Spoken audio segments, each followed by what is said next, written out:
Oh shit. What up? What up? I was looking at the wrong cameras Me today. Hey everybody, welcome to another episode of Hijinks and Handlebars. And Oh.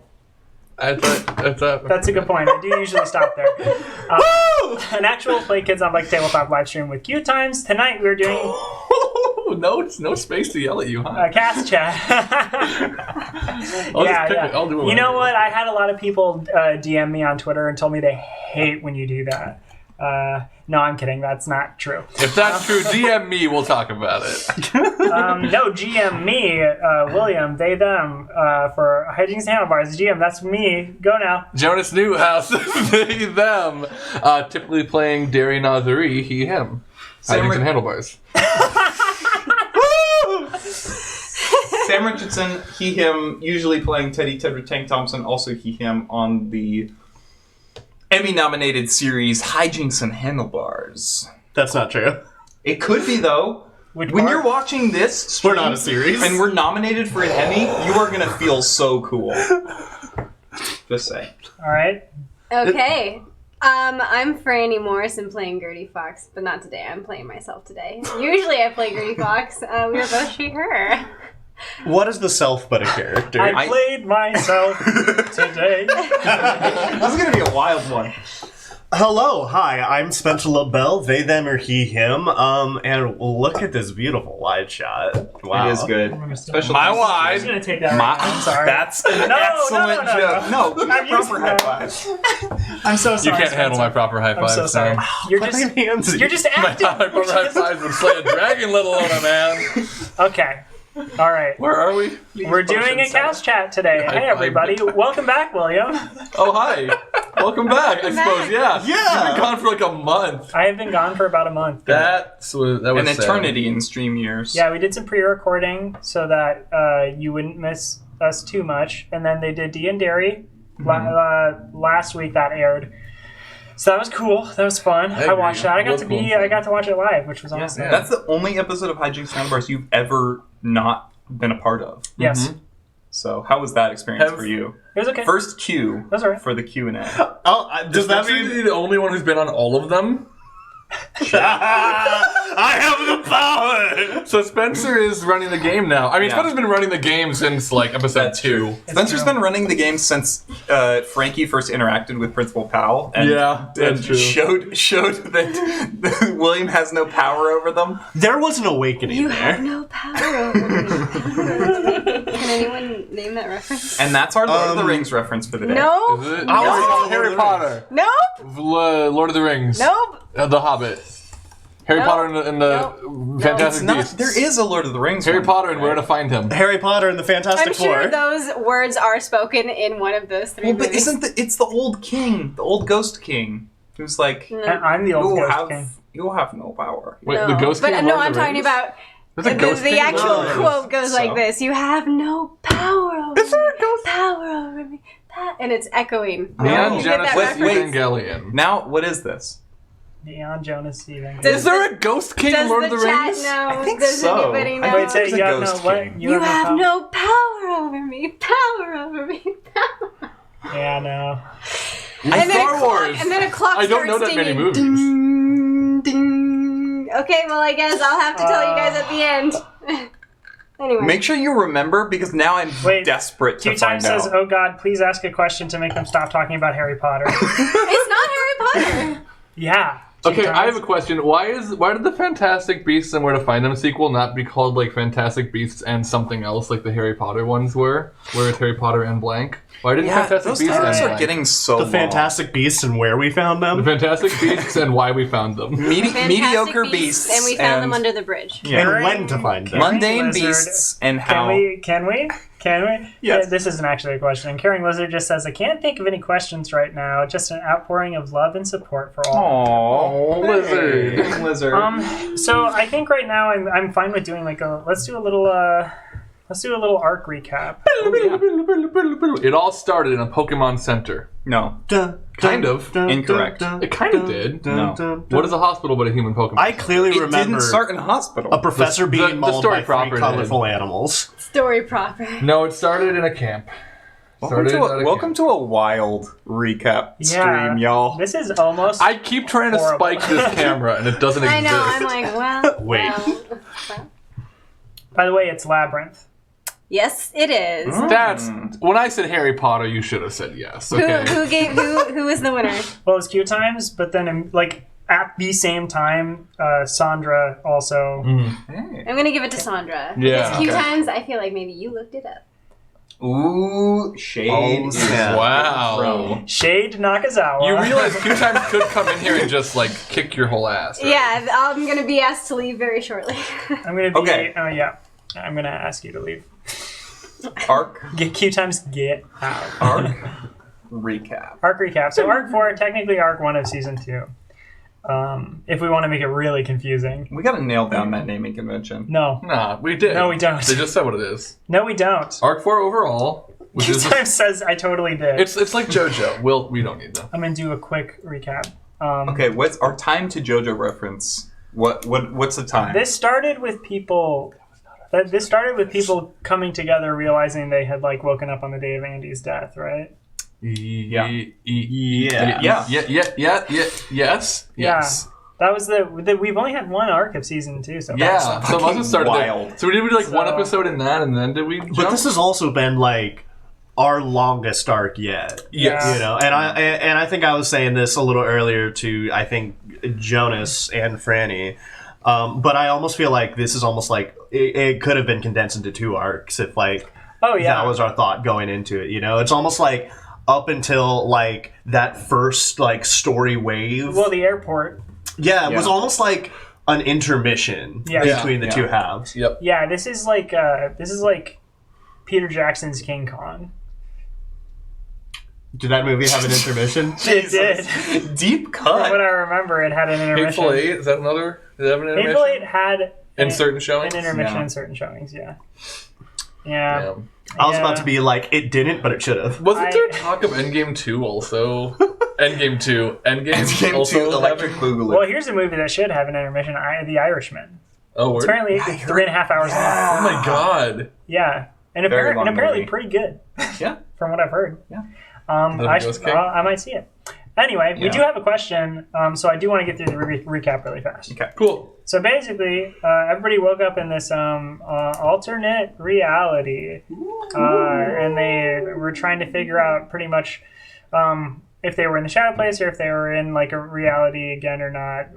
They found each other kind of through a series of figuring things out. They at least sort of came to the conclusion that this is probably just a new reality, and they needed to refigure how everything worked. And oh yeah, they were 2 years in the past. Mm-hmm. So Which makes us 13 years older. Oh Christ! Yeah. All the naming stuff, all the age We'll stuff. explain the math later. So where's the recap? I'm getting there. And then they just spent some time figuring out the things that were different about the now time and the then time, and figuring out if they actually did in fact think that they were safe and that things were back to normal effectively. Everything seemed that way with slight changes here and there. Most notably that Teddy had not existed and was now new to town. Bummer. And only the people who were effectively a part of the clothespin crew from the previous timeline were able to have a brain blast given the correct information to remember that Teddy existed and remember everything that had happened in the previous timeline. So the crew just went around brain blasting everyone. That's what a lot of the first part of the show was about. And then we did a little bit of time skip. We went to 4th of July, where everyone had spent a couple months sort of living a normal life, Sans powers. The bullies weren't super powered anymore. Pete doesn't exist anymore. The rest of the boys are all still in town, right? Because I Yes. just remember the other day. Cool. Yeah. Yeah, so We've only run. Yeah. We'll and then all the families were getting together for the 4th of July, and that was a nice little a simple fun episode where we talked about everyone's feelings, and Shei Nakazawa was reintroduced Yeah. First appearance in season 2. in season 2. In Yep. this timeline. and did not have recollection of what had previously happened in the other timeline. And everyone was chilling, talking about graphic novels, talking about feelings, and We shaved Teddy's head. shaved Teddy's head, stole a Teddy's firework, got a new look. the big one firework, The big one. and then Frankie jumped the gorge on a whim. It went really badly. Crashed into the bottom of the gorge, got real bad, real Frankied up, I think we eventually named it. Right Frankie up. did. And Shay went down into the gorge to see how Frankie was doing, and some mysterious stuff happened. Frankie's eyes were covered, and then suddenly BB was there and glowing and healing Frankie at least a little bit, because if she hadn't, Frankie probably would have died. But we spend the rest of the arc pretty much in the hospital, where everyone is concerned about Frankie. They get him to the hospital. Everyone ends up at the hospital. There's a lot of like little dramas. Like Andalyn is now dating Aizawa, Who she has not brain blasted. who she has not brain blasted, and Teddy didn't know how to feel about that immediately. Mostly in the sense that he felt like she should have told him. But then her reasoning behind it was that she hadn't brain blasted him, and she didn't want somebody to like slip up and do it, and she wanted to be the one to talk to him, but only after they had some time together. Teddy does have a bad habit of letting shit out, of just talking about everything. Yeah. So As everyone else is at the hospital, Derry spent some time at an airport to drop off Mehdi, right? Yes. Yeah. And at the airport, Derry probably experienced the most wild thing of this season, which was a bunch of like weird Static creatures. static time beasts, and they Made of time sludge. that almost killed every or did something. Arguably may have killed some of them. It's just we might not be in that reality anymore. We'll talk about it. There's a question about it. Any of those sentences could be a cool band name. Came out of it, forgot all of it happened because I'm a fun, wonderful GM. And then Williams always said they love memory loss in narratives and like having player characters not know what happened to them. Yeah, don't you Historically, the thing remember? that Williams said that they like. I do. Memento's a fun movie. It is, yeah. It's good. yeah. It's good. his best film. Maybe. I really like Interstellar. We can talk about it later. Derry goes back and meets up with everyone else. There's a lot of trying to figure out, like, there are moments of knowing that something is missing, but not knowing exactly what it is, and all of it seems to be related back to Santa X. And Santa X is a mall Santa that Gertie and Derry had seen. And a game that they would play is when they would see a mall Santa, when they would see them back out in the real world, not being a mall Santa, out of costume, they would go, boom, that's this one, and like check the list and be like, that's who that mall Santa was. And there was one Santa they had never seen outside of mall Santa-ing, and that was the one that they named lovingly Santa X. Very mysterious. Santa X. Not only has Santa X She likes Santa. seemed to take on He brings her cookies. the moniker of Santa X himself. He was also doing some really mysterious things and seemed to be related to a lot of business going on, like Declan's secret and whatever happened with Frankie that Shay knows but won't tell. So Shay's secret.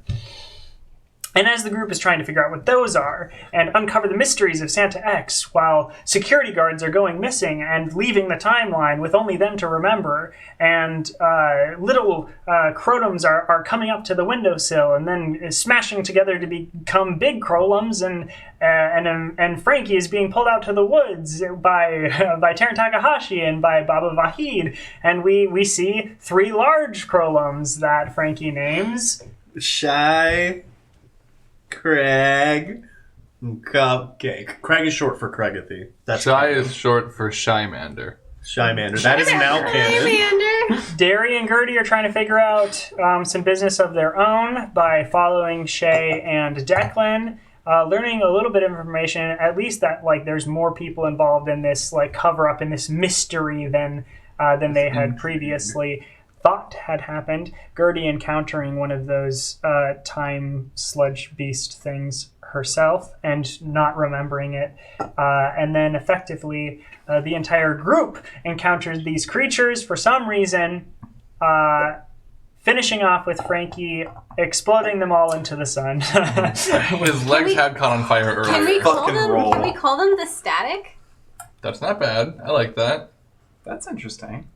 We had a discussion in the car about Yeah. what on the What way they call the over here. monsters? Which, like, I mean, I like the static.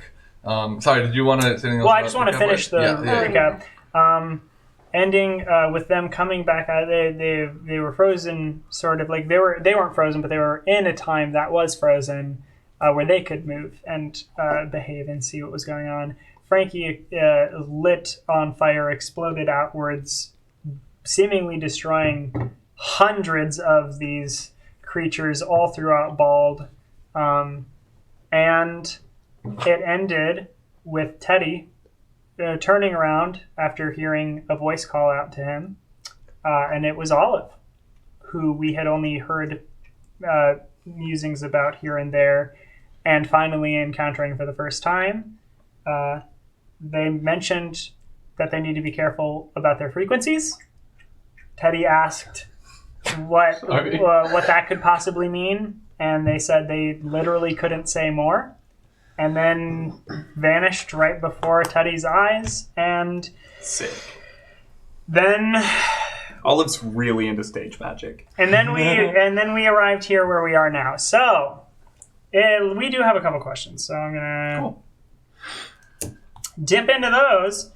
So who is Santa X, and are the creatures from Hi, the Sammy. Yes. Oh, hey, Sammy. No, okay, yes. Hi, Sammy. I want to say hi to Sammy. I know, but you can wait till I'm done. Well, she called us cuties, and I was worried you weren't going to say anything about it. Okay. So who is Santa X, and are the creatures from the alternate dimension designed to prevent/correct paradoxes? I can answer both of these. The answer to both is yes. So I can't tell you who Santa X is, because that's... Big old spoiler. That's kind of the whole thing, right? but we will know by halfway through this season. Okay. Interesting. I think so. Wait a minute. How far through the season do you think we are now? I'm not going to tell you that. We already are. William's saying we already know. Because I was just gonna say, No, I doubt that. wow, we're not even halfway through the season yet. Oh, no, you're not. I don't think so. I mean, we're only one arc in. Yeah. It's been a lot of episodes. It's a long episode, but yeah, I mean, I feel like it makes sense, because I feel like we don't know a lot still. We know more than we did at the beginning, but A lot of it has been kind of like chasing our tails, because there's been a lot of active pursuit, but very little of that has like retained demonstrative results. True. We keep forgetting shit. Yeah. Yeah. Yeah, to put it in a different way. We just keep forgetting shit. Yeah, so I can't say who Santa X is, but I can, like, as much of a description as I can give Intuitive. Who's Santa X? is that you've done that already, and I sort of talked my way around it, but kind of told. And I didn't understand. You didn't understand, and there's not much more I can do. what did you say? What did they say? I didn't say it on stream. It was in private. What did they say? I couldn't remember and tell you. So I kind of just synthesized my own answer in my head. And like I don't want to say it because maybe I'm probably horribly wrong, but on the slim chance I'm right, then that might like be weird. Okay, so the most I can say about Santa X to like hopefully like make this really clear to people, Santa X existed in the previous timeline. It was not a mysterious like supernatural thing. It was just that Gertie and Derry had this fun game where they were like keeping track of who in the town were the mall Santas, and there was one mall Santa that they didn't recognize and had never seen outside of being a mall Santa. So whether it was someone who had come in from a different town or what, they never really discovered who that was. And so this person was mysterious in that they had never seen him, but now in this timeline it is becoming at least sort of apparent, as far as they know, that this person is in charge of a lot of mysterious and supernatural things that are happening. I have a clarifying question, just kind of for my own edification. Sure. and I don't know if you can answer this or not, or whether this would be a spoiler, but I have been thinking lately as a player that Santa X and the person in the white pickup truck might not be the same person. Can you say definitively whether or not they are the same person? Yes. They are. Yes. Okay. Cool. I can tell you who Derry saw in the bathroom Right. was Santa X, who you see in Who Derry also would have seen in the truck. the pickup truck is Santa X. Like, Cool. it's all... I feel like I remember there being someone suspicious that Derry saw that I thought was Santa X that we confirmed wasn't. Can you remember who that was? I don't remember. Okay. I'm sorry. Also, it's the same person that was in the woods. It's the same person that was in Declan's treehouse. Yeah. Cool. They are all the same person. So far, they are all the same person. Yes. Okay. We didn't It's a talk loaded about so far. we didn't talk about the X file. I don't think, which ties into In the recap. Yeah. Or, I don't think we have talked about. Oh, okay. it I yet skipped now, a few things too, but yeah. Yeah. This is a point where that one's becoming relevant. And then I have the latter end of that, and are the creatures from the alternate dimension designed to prevent or correct paradoxes? No. That's about all I can say. Okay. But that's a cool theory, though. I want to stick with it because like I've been kind of thinking the same sort of thing since the airport, and I think I said something along the lines, and you kind of had a reaction then. Yeah, well, I can say this. In gameplay, almost none of you have gotten like really, really close to exactly what's going on, except for at the airport. There was like one thing you said where if you had like kept following that direction, I think you would have like literally said everything I was planning. Like there was a moment where like, because I had kind of just like resolved everything I was going to do with like these creatures and this stuff before doing the airport episodes, because I wanted to make sure I was like solidifying everything so that it just seem like a bunch of random stuff was happening, and then by the end you're like, wait, why was this stuff happening? So I'm like, I have a going like list of things. I'm like, okay, here's my rules. Here's like sort of what's happening.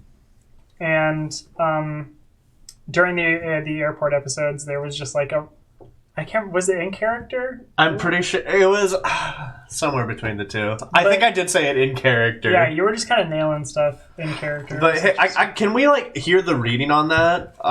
Because like, are the creatures from the alternate dimension designed to prevent / correct paradoxes? Cool. One could interpret like you could be saying no, as in no, they weren't designed. Like they're just kind of like a natural anomaly. Unless like you want to clarify that like we're accepting design as in you as an individual designing these creatures. No, I can't. I can't clarify that. Cool. Then we could say that that's information, y'all. Yeah. We're just gonna spend this entire 2.5 hours just wiggling. Design implies intent. Is what Wiggling. Just like Jenga-ing the last pieces out of a yeah. So hang on. So then to ask a follow-up question, are these creatures naturally occurring, or did somebody fabricate these things? That's another question we can ask. Well, I think that will be addressed in play. Well, I think that is going to be a really interesting. When you talk to OG, probably. That's what I'm thinking. Like when you and Derry take that piece to Ormond. Yeah.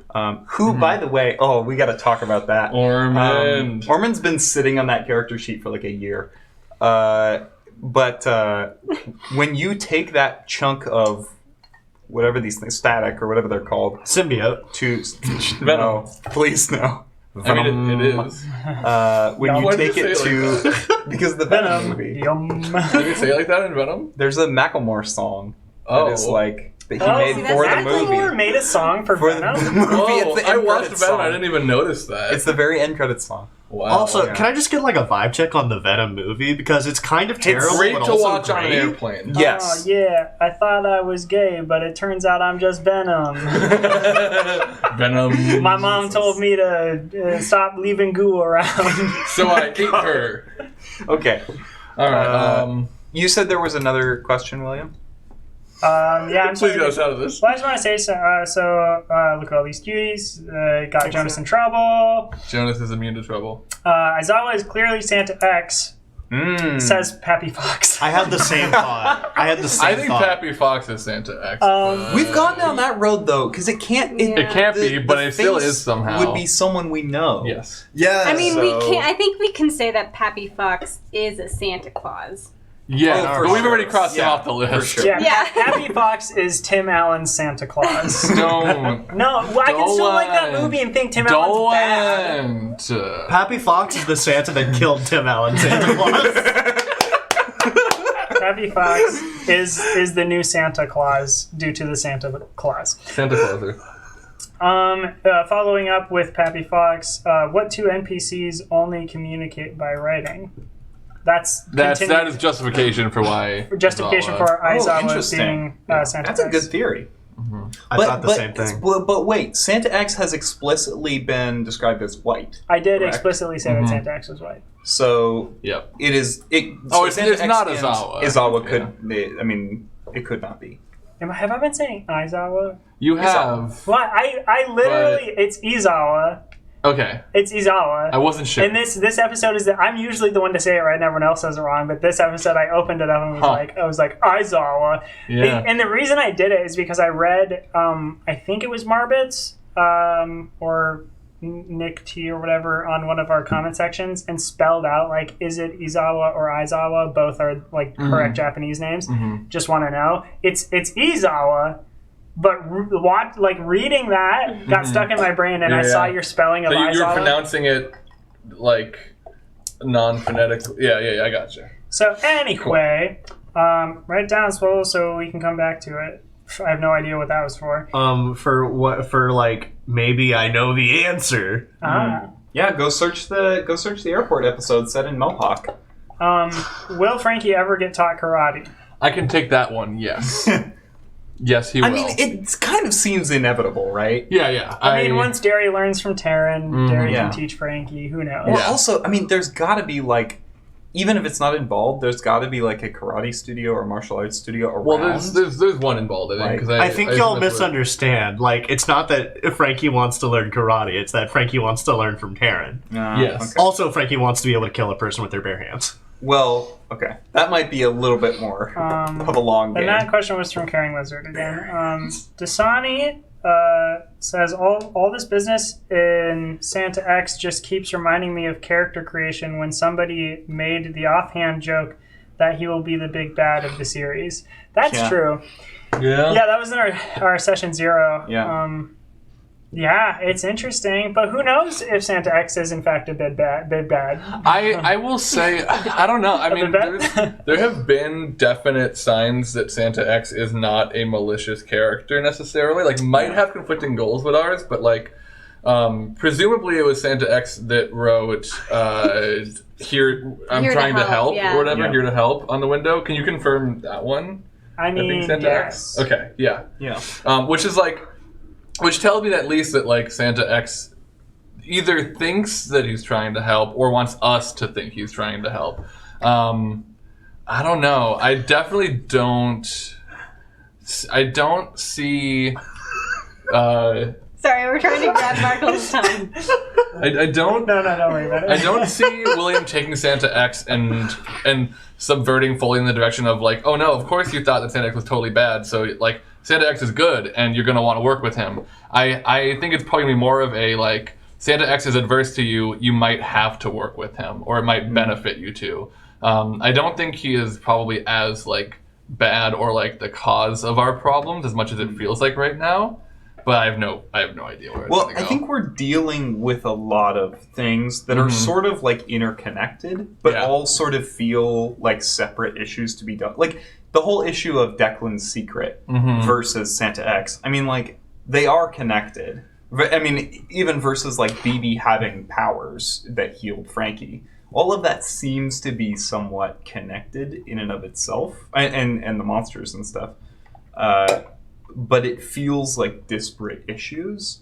So we might find out that Santa X is helping some of those issues and causing others. Yeah. See, kind of building off of some of the same things you're saying. The theory that's kind of percolated in my mind is that what if Santa X is some kind of, I'm just going to say, time-traveling mad scientist who inadvertently created these static creatures, and now is trying to fix their mistake. As fellow timeline hoppers, now we're involved in the same mess. So he's the doctor, and we're The dog. Marty McFly! No, we're Torchwood. Wow, deep cut. Deep cut. Oh my god! Yeah. I remembered it right. Are you doing it? There we go. I have to say, God, I haven't seen that show. one of the unsolved mysteries that I am still most curious about, that I think also Teddy is going to be most curious about in this next upcoming arc, is Olive. Because I personally, as a player, am fascinated by this character who seems to be in the same situation as us, but has no direct involvement with our group. Yeah. So I think that is going to be something that I, as a player and as Teddy, am going to explore throughout the next arc. I'm interested to see where that takes us. Yeah. So Rick has a Morty and Santa has elves. So, going along, Spencer talking to people in the chat. That's me. Only Frankie is allowed to save the universe. Sammy believes in all of you and that you can get secrets out of me. Do we want to put a spoiler warning? This episode is like Spoilers and spoilers. right? Spoiler alert. for We're going to talk about everything. So, Spoiler alert, we already recapped this. Yeah. Happy Fox. So, what's the big deal with Frankie catching on fire? Frankie's on fire. Will Frankie ever get taught karate? Did I? Yeah, they asked that twice. Oh, okay. All right. Just to make sure. Yes. I'm sure if Frankie wants to learn karate, Frankie can learn karate at some point. What's the deal with Frankie catching on fire? I don't know about that. I mean, it was Frankie's getting his bound to powers happen. back. Yeah. It was from season 1. Yeah. It seems pretty obvious that the powers are not gone forever. Oh yeah. Like, I mean, there they got is- healed too. Yeah, there is some element of like either they're going to come back or someone else is using them, or there is a way to use them that we just have not figured out yet. Spencer, I actually have a question for you, if that's all right, William. I mean, we're still on the Frankie on fire question. Okay. And why are you asking William? What if I don't want to answer your stupid question? Wow. All right. Okay. I'm just gonna go. The deal with Frankie catching on fire is like Frankie being on fire and everything is just It's a manifestation of his powers from season 1. yeah, it's a piece of just what was happening season 1. I can say, like, I can confirm obviously that like there are things like sneaking their way back in for whatever reason, and one of those things is like BB's healing properties and also Frankie's fire abilities, and you know, who knows what else is in store. Who knows I what's think- next? That could have, like, specifically with Frankie's pyrokinesis, I think that could have happened to anyone. Part of why I think it happened to Frankie specifically is like Frankie being a very active character to then be bedridden, I think leaves a lot more like psychic waves going on. Sure. That's a very unspecific answer, but you know, like frequencies. More frequencies if you want to go with, you know. So it almost makes me think of like the scene in like Kill Bill with Uma Thurman where it's like move your foot, you know. when you have less time to act, there's more like mental stuff going on. So maybe that is kind of the correlation to why specifically it happened with Frankie. Interesting.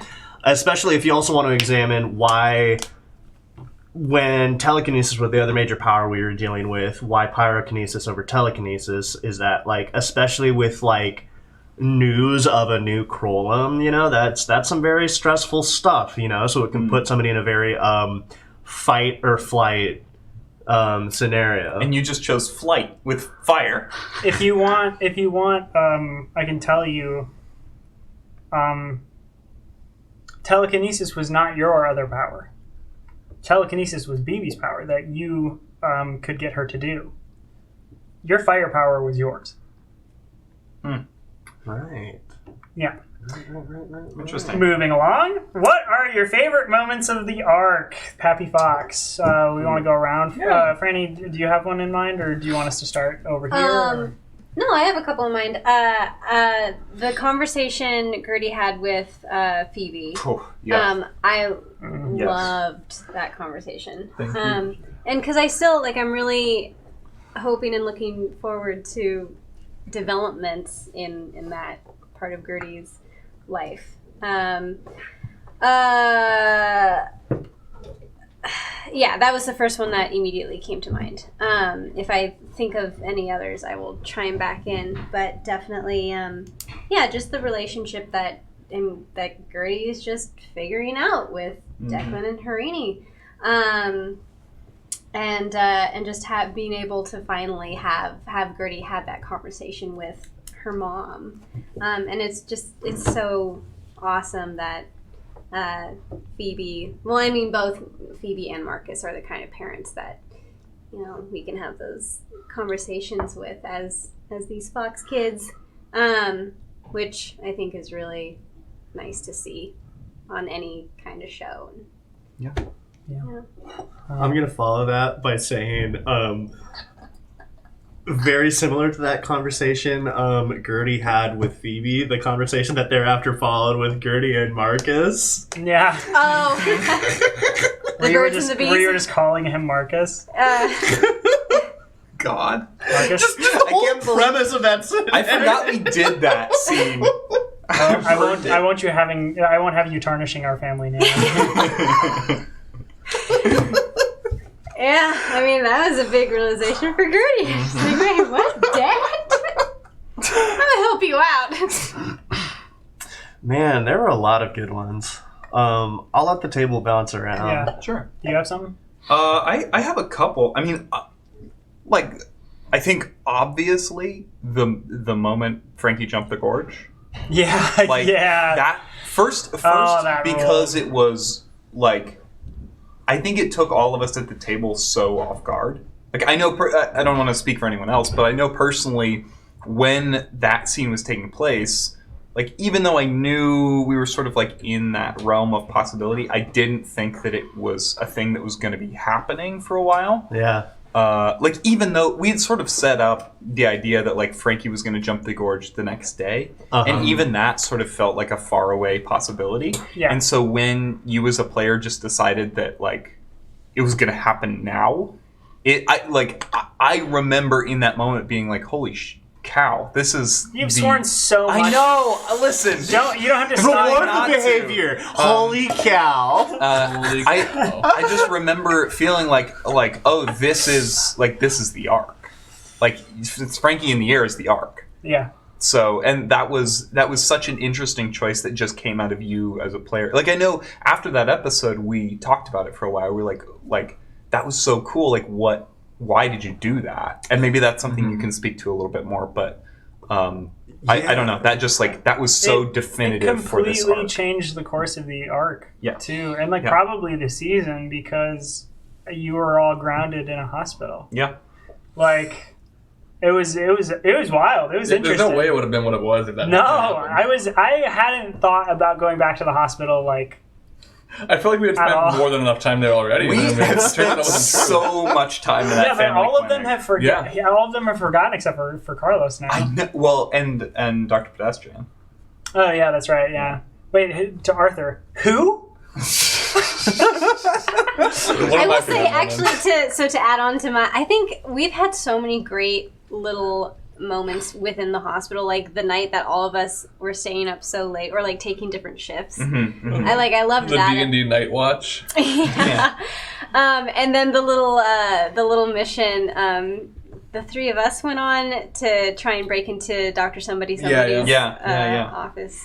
That was really fun too. But you wanted to talk about. Oh, just we can touch on you and your decision to jump the gorge when you did. Yeah.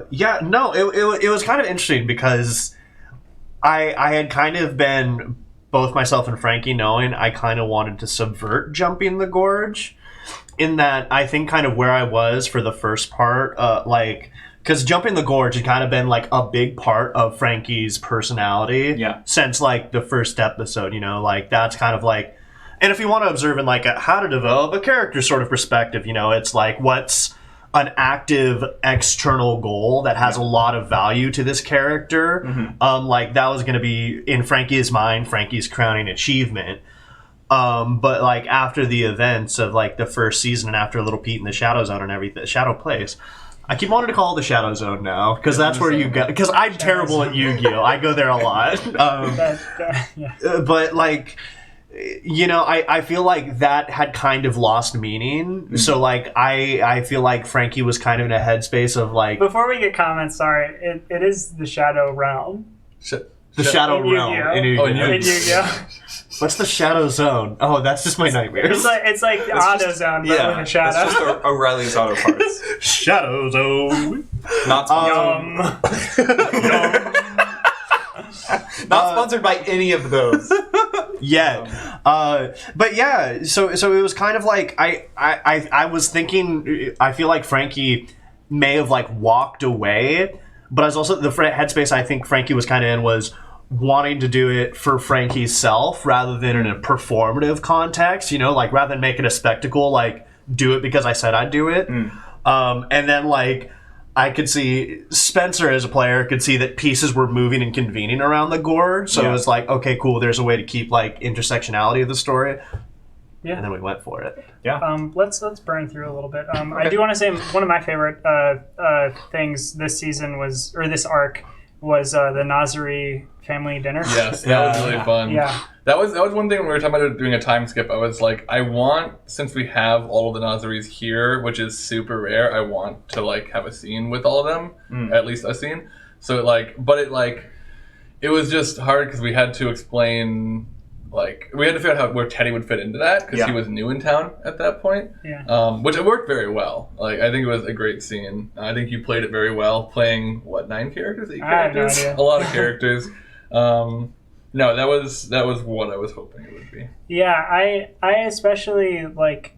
Well, just to pull back the veil a little bit on that, I think the Nazari family as a whole, and like all of the backstory that Jonas and I have like worked out, like mostly Jonas worked out for their character for Derry, I think is my biggest like regret so far not getting around to. Just like so much other stuff is going on that I wish we could like touch more on the Nazari toy company and like all the stuff that Derry's family is doing and all that, like how big the family is, like the twins in town, like all that business.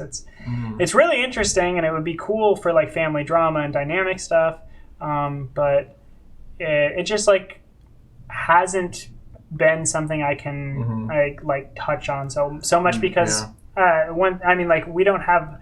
Sometimes we don't have a lot of time for like that kind of small town drama stuff because of how like apocalyptic and like large scale and heavy the weight of the main plot line feels. So like to approach any other subject would be like, what are you doing? Like, why are you wasting time? Like, like, oh my gosh, you need to figure this thing out. So, but Which Yeah. we kind of directly saw that manifest in last season with the divorce subplot that kind of came up near the end of season 1. Yeah. That we just we kind of started touching on, but then time reset, so we didn't really get to explore it. Divorce. Yeah, No, wait, sorry, wasn't it not just divorce, moving. Oh, Yeah, moving, sorry, yeah. moving. Okay. No. Sorry. Well, here's the thing. I thought a lot about it in character, and mind ran to worst case scenario. I Yeah. guess. Yeah. Where is this leading? Oh, that's what it was. Before I knew what was happening, there was just a lot of shady, something's going on with mom and dad. Yeah. So I just got divorced, stuck in there. Yes, the Nazari family owns a toy factory. Maybe we'll answer that question as a question when we get to it in the order. After we get through the favorite moments. Yeah. Do we But for now, have yes. more favorite moments? The Council Goth was one of my Council Goth. absolutely. Also talking to Ormond Gavalter in the last episode. Oh my God. was one of my Jonas and I just that's we've been waiting for that moment. Yeah. I want to touch on 2, and they're sort of Teddy centric, so I apologize. I'm not trying to toot my own horn here, but the moment that we got to have with Teddy seeing the bullies again, and more specifically, that was so good. When you made the decision to try and brain blast them, that was it was so good. It's really interesting to me to be playing, and this is something I've sort of struggled with over the course of this season, is trying to play this character who has he's in the season finale, he murdered Dake Marin. He shot him. So that is something that he has sort of been dealing with. And that's also why there's a moment where we went to the police station and had that conversation with Mark in the police cell. Oh yeah, that's another really good moment. That was also amazing.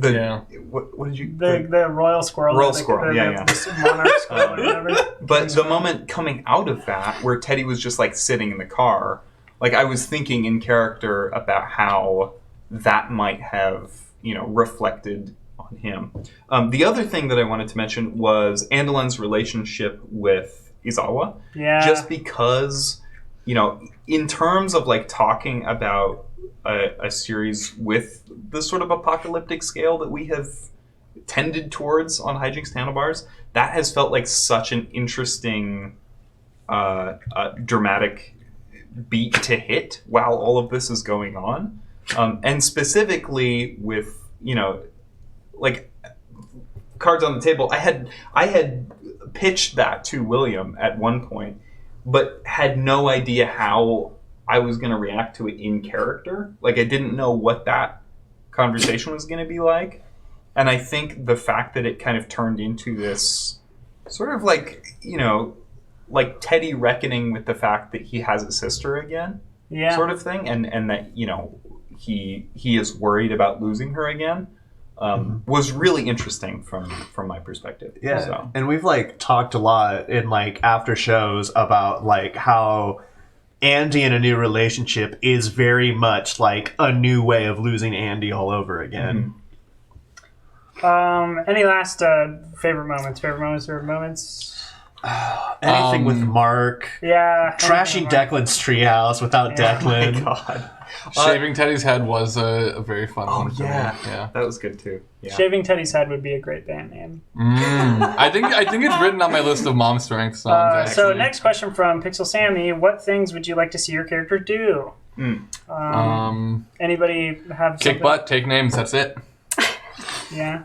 No. Actually, though, I mean, I don't know. For a long time, it's been be competent in a combat situation, become somehow trained in fighting, which has evolved because when I started, it was specifically I wanted Derry to be bad at fighting, but I wanted it to be how he would at least initially try to solve his problems, because that'd be a fun way to roleplay a character, and it was, and it still is sometimes, but that's evolved. He's evolved. He's focused a little bit maybe more on his hackering. His computer stuffs, but there's something he's been training with Taryn. So I would like to see that training sort of pay off at some point. Which I want to see. We've been talking about a scene where Taryn is training Derry. Yes, I want that so bad. I do too. I have like things I want to do within it. I want to see just how it goes generally. I want to like specifically like Derry. What I told him like what I want Derry to be learning is like self-defense, and is specifically like using size of opponents larger than you to get them to neutralize the threat that they are presenting to you. Because like I want Derry to be more of a defensive fighter. Which I have a new mechanic I'll be introducing next year, like 2020, when we start up the third arc. Because the second arc of season 2 is going to be 3 episodes long. Just so everyone knows. It's going to be a whirlwind. This season's going to be weird. But there's a new mechanic I'll be introducing that is going to basically be like improvements. Kind of. Aside from the like skilled at blank, I'm going to introduce like an improvement kind of thing. So, and we'll talk about that off, and then on. Anybody else? Characters? The other thing I really want to see Derry do is I want to see, and this is a Derry and Teddy thing, but I want Mom Strength to release their album and or play a show and like play that out and see and have that actually be focused on and be like a thing. That was one of the things I was going to mention as well. I would just like Mom Strength has been such a like sort of formative part of Teddy and Derry's relationship, and I think it would be it feels like the time is nigh for like that scene to happen, especially because we had sort of hinted at doing it at Frankie's gorge jump, and so now it's like, well, you know, what are Teddy and Derry planning behind the scenes to kind of, you know, maybe and they are. Oh yeah, we don't know, but they're. That's interesting. I never really thought about it, about like how Derry and Teddy must also have like, of course, like you're concerned for Frankie's well-being, but you also must have that layer the gig is ruined. Yeah. I mean, I think I think any thought of that. No, absolutely. But I was so mad from the airport. I can't believe he would do this to us. Doesn't he know we're Mom Strength?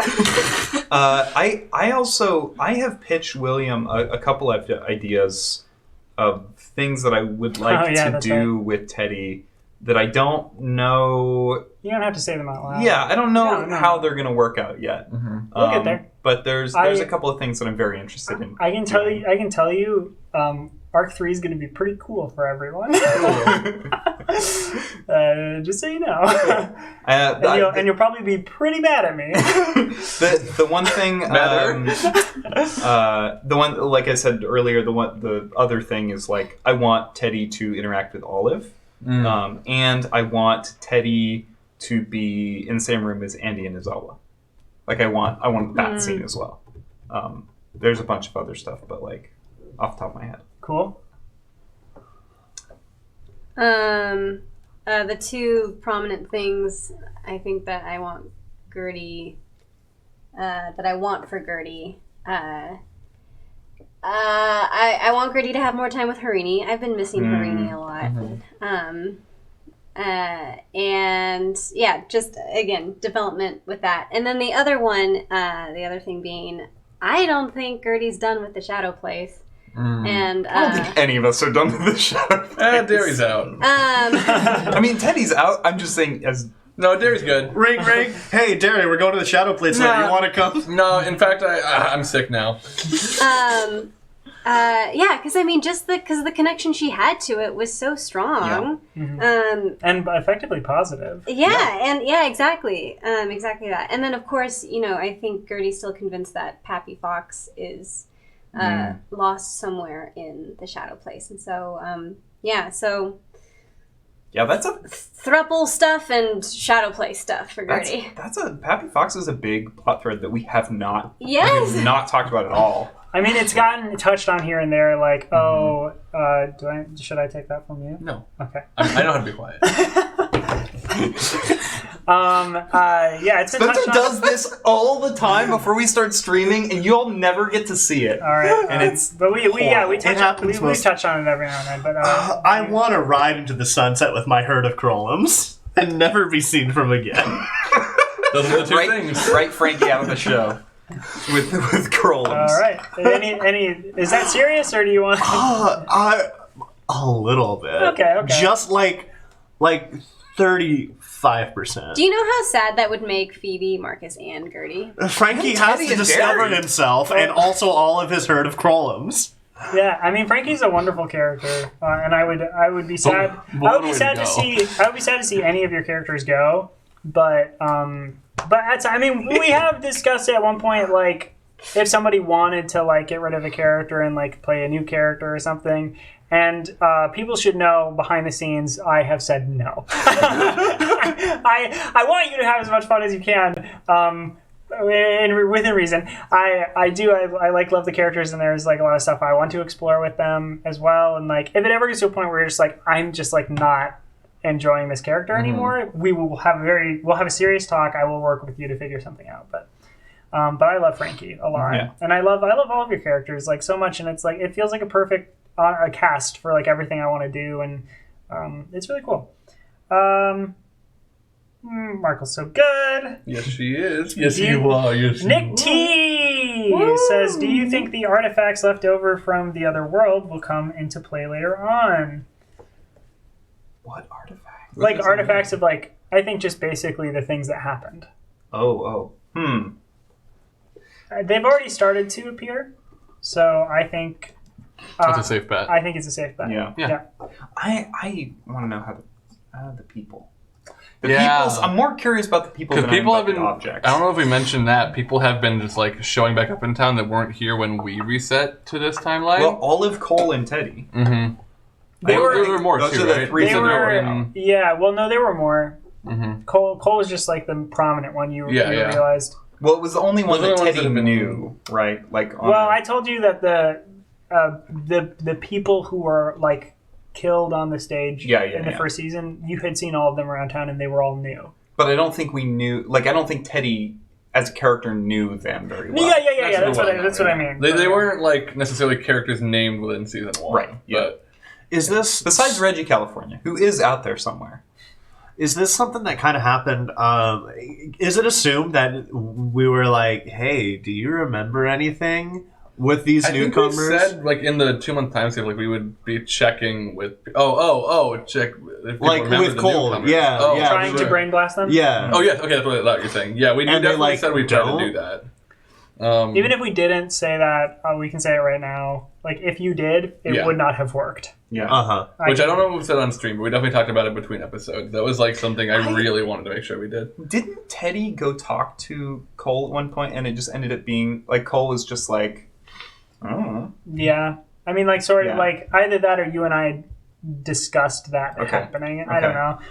It hasn't been touched on a whole lot, but there's a lot going on. I just want to leave it highlighted that the correlation with people dying in timeline A and then now appearing in timeline B and why they were not previously present in timeline B, though they were in timeline A. I just think there's something strange there, and I want to leave that highlighted. Agreed. Cool. Put a pin in it. Pappy Fox, when will Gertie waterboard Declan to find the answer? Oh God. Well, Jesus. while we definitely don't want anyone in the world ever being waterboarded, because torture is very bad. She might use Reese's Pieces. Well, Reese's Pieces, let's be real. Reese's Pieces. Well, Gertie also has ended up in the direction of if Declan wants to keep a secret, that's fine. Which also was one of my favorite moments when you were like, I hear myself. I'm sorry. God, that another favorite scene. That moment when Teddy was like, "I can't talk to Andolin," and Declan was like, "How do you think I feel?" Was very good. And I love how much you and Declan are selling each other out, like constantly. I know. I do love that. Santa X is clearly a Santa out of time. I miss Torchwood. Is Teddy the source of their powers since he has multiple people's life forces? Since he has multiple people's life forces. And we all gave him specifically a piece of us, right? We've talked about that, right? Not exactly. Moving on. God. Not exactly, but Oh, he's an antenna. Or like a transmitter or something. okay, that Cromwell. About to start a Kids on Bikes group. And I am just... It's okay. No, it's all right. Our audience doesn't matter at all. You can just talk over their questions. Walkie-talkie. Yep. All right. Okay. Cool. I'll do it again. That Cromwell, about to start a Kids on Bikes group, and I am just looking for insight from everyone about how you stay in your character's age-appropriate headspace when making your in-game decisions. I find it difficult to go against my own intuition in the heat of the moment if I'm truly immersed. Yeah, I mean, like, we just to start this conversation, it's kind of hard to not, like, if you're playing a kid, to not be smarter than a kid would be, or at least have more information. Not that kids aren't smart, but they are smart with the amount of information they've accumulated as a living person. So we just happen to have experienced more.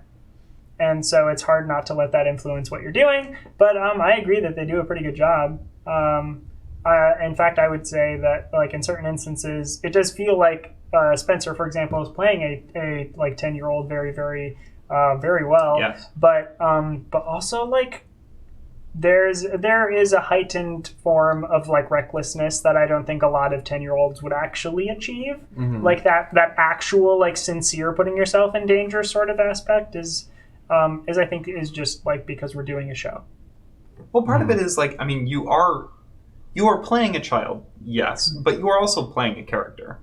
And, like, that character is going to make interesting decisions, even if it's not, like maybe Frankie, if he was a real 10-year-old, wouldn't be as reckless as he is. But it makes him an interesting character and fun to play that he is reckless, I think. Yeah. I mean, maybe, Spencer, you can probably speak on that better than I can, but... No, I mean, it's interesting because I'm thinking about that now that we've highlighted that reckless quality. I'm thinking to myself, like, that's an interesting, like, I'm a teenager, I'm immortal sort of trait, you know, that you could embody. In regards to playing a child, make your child smart is going to be the easiest way to bridge That's the a good gap. point. Yeah, I think we referenced the Principal Pal scene earlier, which, again, like, I think we talked about this in earlier cast chats, was a very big discovery. Hi, Becca Group. Very big discovery of Frankie's character and vernacular. But again, it's very much like a child doesn't have that same accumulated experience, and also because of that accumulated experience, more intuitive understanding of how things connect, which is something I've been kind of trying to play with this arc, and, like, not really knowing how to make sense of Frankie's experiences. If you have a specific age range in mind, you can definitely do research. And, like, when we were starting the show, I was like, okay, cool. If I'm 10 years old, what's my reading level like? What am I reading? Where am I at? What grade am I in? Yeah. No longer. But, like, yeah. Listen, I did research. I didn't do that kind of research. I watched kids and teens react videos, and I wrote down the language they use. I have a document. I only got a few things on it, but I do remember that was where I learned it's a bop. So, which I haven't really used as Derry, but it's a bop. If you have younger siblings... that definitely helps, actually. It's really helpful. There's certain aspects of Teddy that I based on my brother, who likes the outdoors a lot more than I do. So that is actually where... I think I've talked about it in past cast chats, but that's where I got Teddy's metal detecting. Is that something my brother used to go do all the time. Cool. So, Well, I was just going to say, I kind of just what both of you have been saying, but just with any character that you play, you always want to play them as smart as you, even if they are younger or, I mean, because for the most part, we're all just human beings, and depend, like, regardless of where you are in life and experiences, it's, you know, just. And I don't know how to finish that sentence, but, you know. Sorry. Well, I was gonna say, I, like, as far as how to, like, kind of translate a lot of that stuff into how to, like, play the characters and, like, make decisions as the characters as their age. I had to think about how I wanted to do that when we started, and, like, I took as much as I could from the rebellious strength to kind of flavor Derry in his decision making. And I was like, if an opportunity presented itself where I could do something that I wasn't supposed to do, I would do it. And that might not work for every teen, but I think it is a good way to play, like, an archetypical teen. Yeah.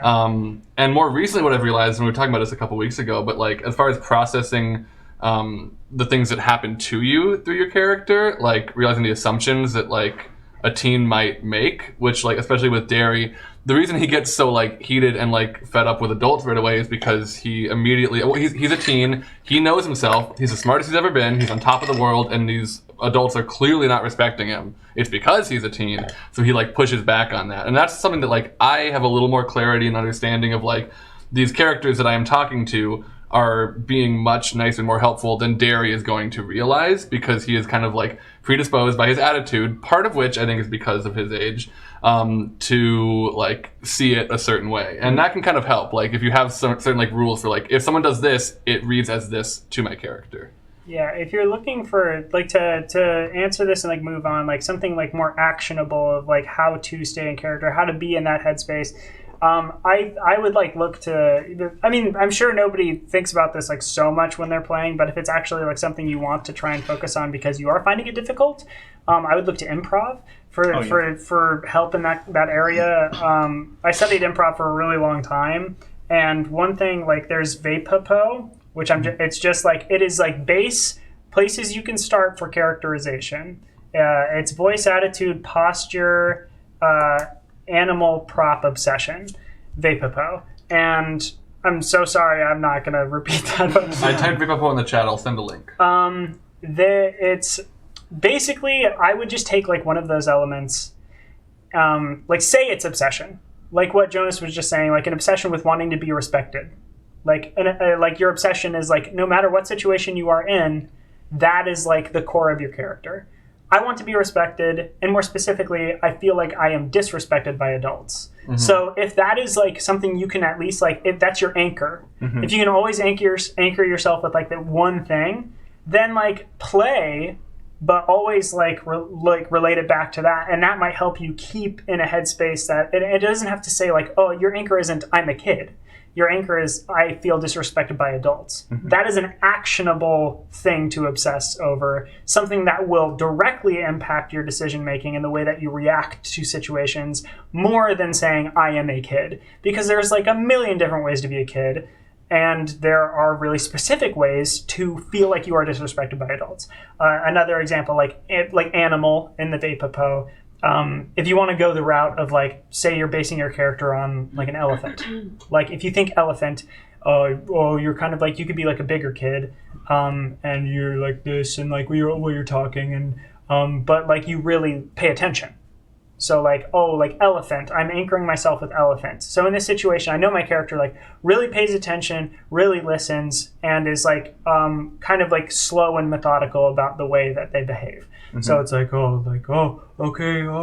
listening in a scene, and like, something happens, it's like, and like if you are a bigger kid, and you can either be like an elephant that is like, I'm gonna charge, or you're an elephant that's like really timid and shy, and that's like an anchor point for you. So all elephants can also fly with their ears. Yeah. So I would just say like voice, or like animal posture, like Vapopo thing, that whole thing, like finding an obsession, finding like an animal, finding just like an anchor to like keep you out of your head, but in your own headspace.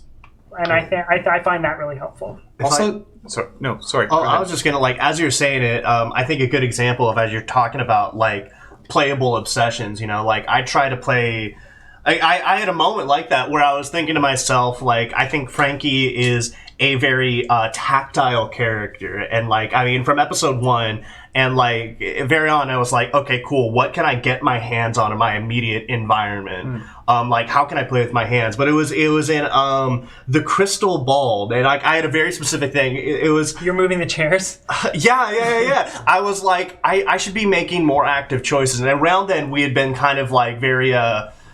cranial in like, what's the mystery here? So I was like, hang on, let me like realign myself. And I was like, all right, cool. So it's like, here's a physical choice I can make. And yeah, that was another example that I was reminded of. If I can also just toss one last thing in here, listen to your castmates and people who are better at improv than you.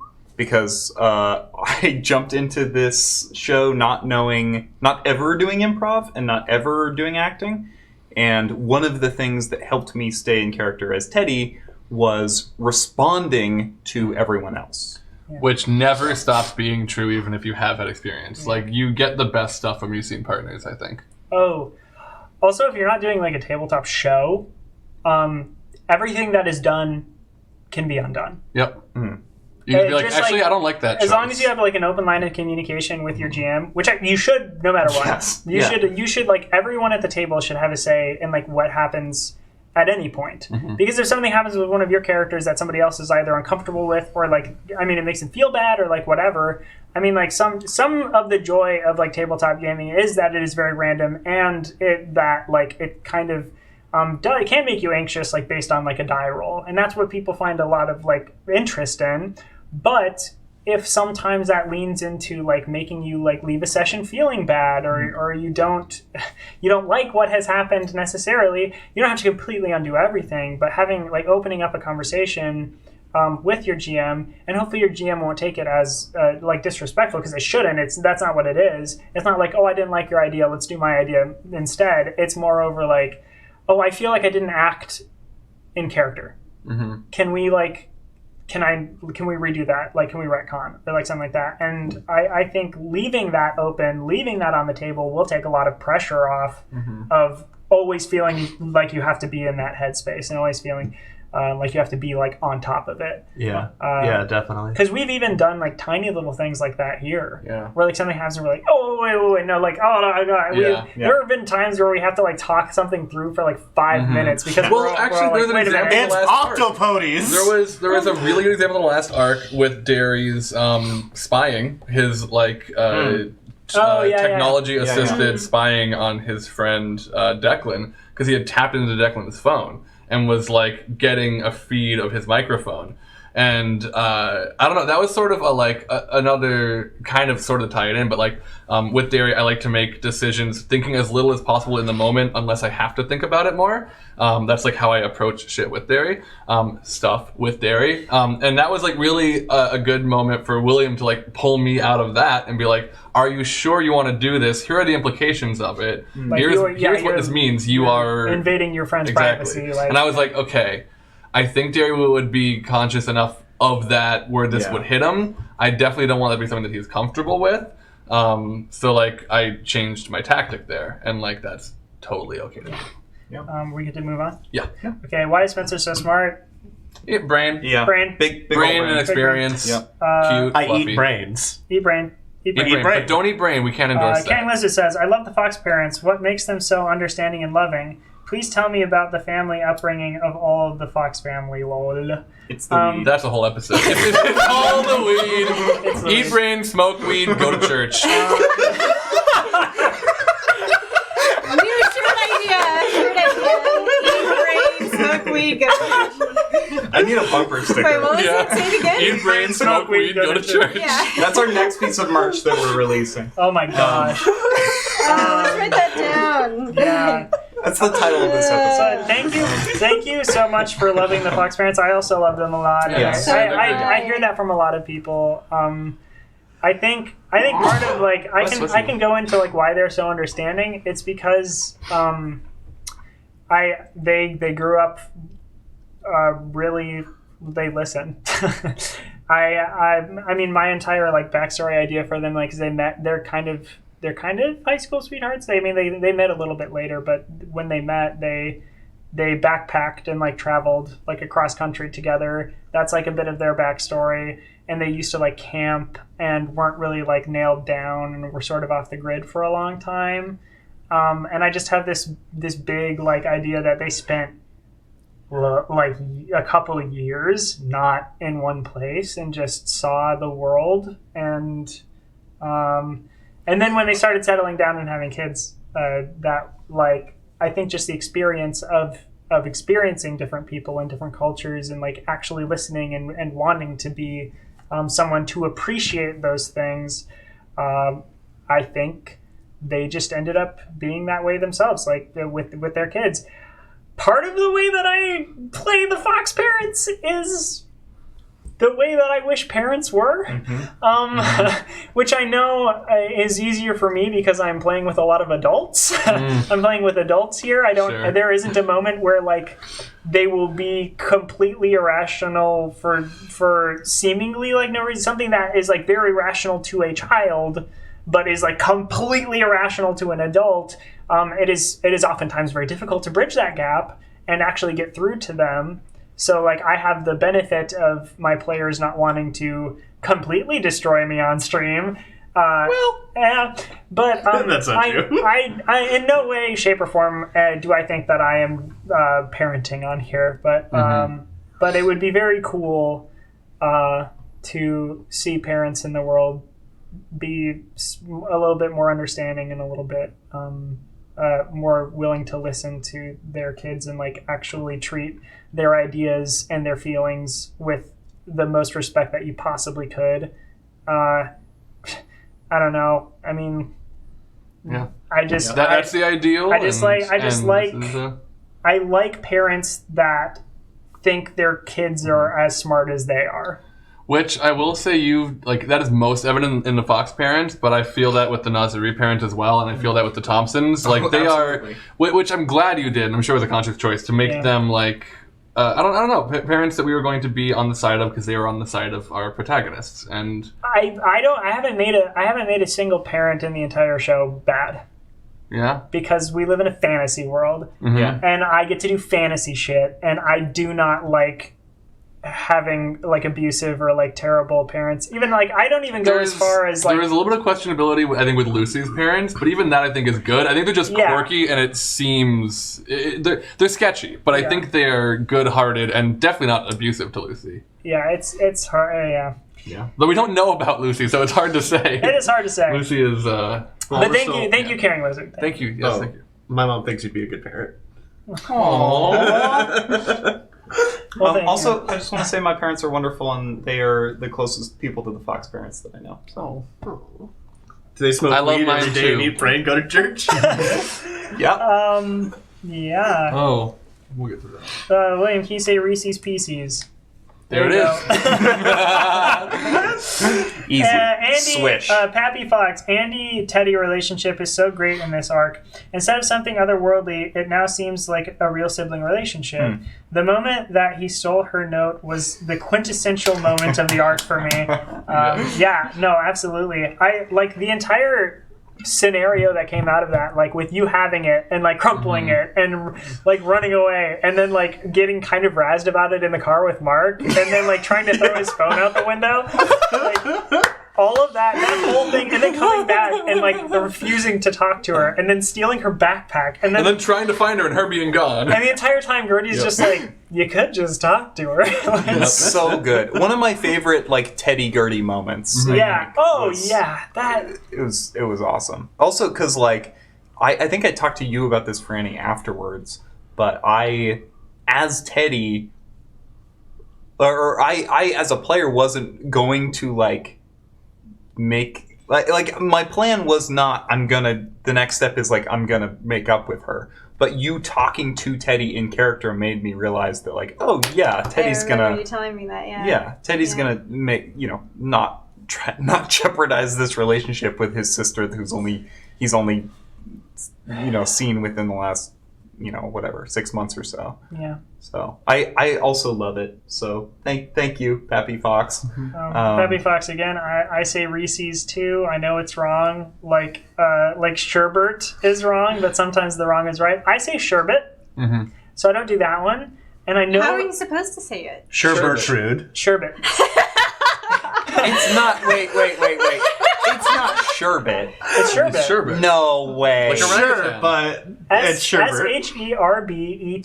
Sherbet. Yes, there's no second R. There's no second R. Sherbet. That's Because I've wild. been saying sherbet my whole life. I have Frank also do been saying rhyme. sherbet my whole life. Eat A lot of weed. people have. It's supposed Smoke to be. church. It's supposed to be Eat sherbet. weed. Go to brains. Smoke church. That's equally good advice. Anyway. Moving on. Shadow Zone is also a DC thing. Oh yeah, Shadows of Danger DC. Zone is from Top Gun. It's true. Yeah, What's the Phantom Zone? that's where Danny Phantom And is. look a wild for animal. There we go. Is that Franny? Really look at camera. Wink. Wait, the Nazari family owns a toy factory. I'm sorry, I'm so far behind. So does Santa. Coincidence? I can answer that one. God. I hope so. I really hope so. I mean, we know it's none of the Nazarenes because Santa X is white. It's true. But yes, they do have a factory. And also the Nazarenes have a lot of money, and they are like the Lodge family if they were good. If you've seen Riverdale, and that is what I would like them to be. Time I to want them to Riverdale reference. I waited a while for that one. I've told William, I was like, hey, if you want a way to use the Nazarenes, just have a need for money. Because they could fund probably any plot point that we need. Well, now the Foxes can too. Yeah, and also the Thompsons. So can the Thompsons. Wow, we all became rich. American dream. I was listening to the Bechdel cast. They were talking about Booksmart and one other movie. Sorbet is different. What was the one recently? I don't remember. It was in an episode where they were talking about how like there are so many teen comedies that would not work if the kids weren't like at least slightly wealthy. Mm-hmm. And like every teen comedy is from that point of view, it seems like, where they don't have a whole lot of responsibility. They get to like they can go on these adventures and have these things happen. And that really got me thinking about our show, where I was like, I'm glad we don't have a lot of like money problem stuff that we have to go over, just because like that would stress me out. Again, it's a fantasy. I'm poor in real life. I don't want to play that. Yeah. bit.ly/handle shop. There's a bit of escapism here. I'm sorry, but no. It's addicting. I truly Capital believe H, capital S. I truly believe that Andy and Teddy have one of the best older sister younger brother sibling dynamics I've seen depicted in media. From the way they talk to each other, to the way they joke around, to the fear of death when Teddy knew he did something. I'm sorry, it said titty. It's funny because mine's censored, and I just got a bunch of purple stars, so I've been wondering. Censored titty with these? Tedward tit. No, I'm sorry. I know what you're talking about. I'm not making fun of the typing and stuff. They're making fun of themselves for laughing at the word titty. Around the fear of death when Teddy knew he did something wrong. As someone who is super close with my big sister, it made me cry so much. There have been some. I mean, we've surely talked about the other moments with Teddy and Andy over the course of the series, but like, there's been some. I mean, like the moments that I've cried on stream are like when you were reading Andy's letter to me, and like. I mean, their relationship is wonderful. I'm so happy that people like it. It's I feel like very different than the Fox sibling dynamic, which I think is cool. Gertie's alive. Well, Gertie's alive. Well, Andy's alive now too. Teddy's the devil. Gertie won't punch people for me on a whim. And you don't ask. How many siblings do y'all have? How many siblings y'all have? How many? But there is something really wonderful about getting to play off of William for those moments. When we were between season 1 and season 2, the thing that we were most excited about was that Andolin was becoming a character. Mm-hmm. Yes, who would just be there. Who was just going to be there. Yeah, I was so excited to play Andolin. It's different. It's like legitimately different to play Teddy when Andolin is like on screen as well. He's so much more chaotic, and I love it. Well, he's also just more happy. Yeah. Like all of season 1 was like. I mean, we're talking about V-pop or whatever. Vaporwave. Vicks Vapor Rub. And Vicks Vaporwave. I mean, you want to talk obsession. Yeah. Like all of season 1 was Teddy saying, "We need to get Andolin back." Yeah. That has been really interesting to play out this season. It's also something that I've found particularly challenging, and not having that dynamic to play off of. Yeah. Because it was such a go-to reaction for Teddy in season 1 that I'm sort of having to find different ways to like express his character than longing after his sister because she's oftentimes right next to him. Yeah. I even I had personally I had no intention of bringing Andolin to life ever. Which was cool, and like it only came from like literally the only reason it happened was because at the end of season 1, Teddy was like, "Can you save Andolin?" like stop the car, stop the truck or whatever. And when you asked that, I was like, there was so much build up to it that I was like, I just like that changed the entire idea I had for like the season 2. And Wow. I was just like, because I had something else planned. Season 3. Season 4. It's gonna be like an interlude between season 3 and season 4. But I had something else planned entirely, and then like that happened, and I liked the idea so much of kind of like playing off of that like relived thing that Andolin was going through, and like going back to the like you woke up, like here's where you are, like Does that mean that you, because season 1 ended setting that up, does that mean that you like did that as soon as you had the idea? Yes, I did. Wow. Yeah. Wow, what a leap to make. Which like it paid off, and like you had done something like that before already, but like that is such a big like It just, big like, the good place twist. It was so huge. Like you just like saying that. It's like, can I ask you like one thing? Like, can you stop the car? And I was like, I'll see what I can do. And then like in that moment, my brain was like going like, how can I? Like, let's do it. Let's do it. We're doing it. Yeah. Like, let's do it. Awesome. I mean, it had to be that. Had to be the resolution. And I so didn't want her to just like show up. Yeah. Oh yeah. Like, and also like a lot of other stuff had to happen. So yeah. Moving on. I'll just say real quick. I think for it. Andy is a very interesting character to like, and kind of we started mentioning about like where that was leading for Teddy, about like what do you do once your obsession is like fulfilled and complete? Well, like a new obsession. So it's like, okay, cool. You're trying to get Andy back.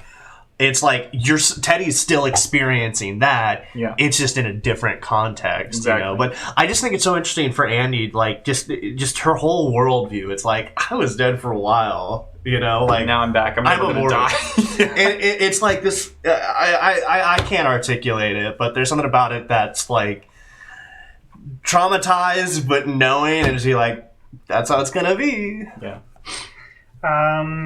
We get a poor mark from Peppy Fox. I also loved Gertie getting so pissed at Free Frankie, mark. like only family can. Yeah, when you were like when you called. Actually, that might be my favorite part of the season so far. This first arc of season 2 was when you chastised Frankie and called him selfish and like. Yeah.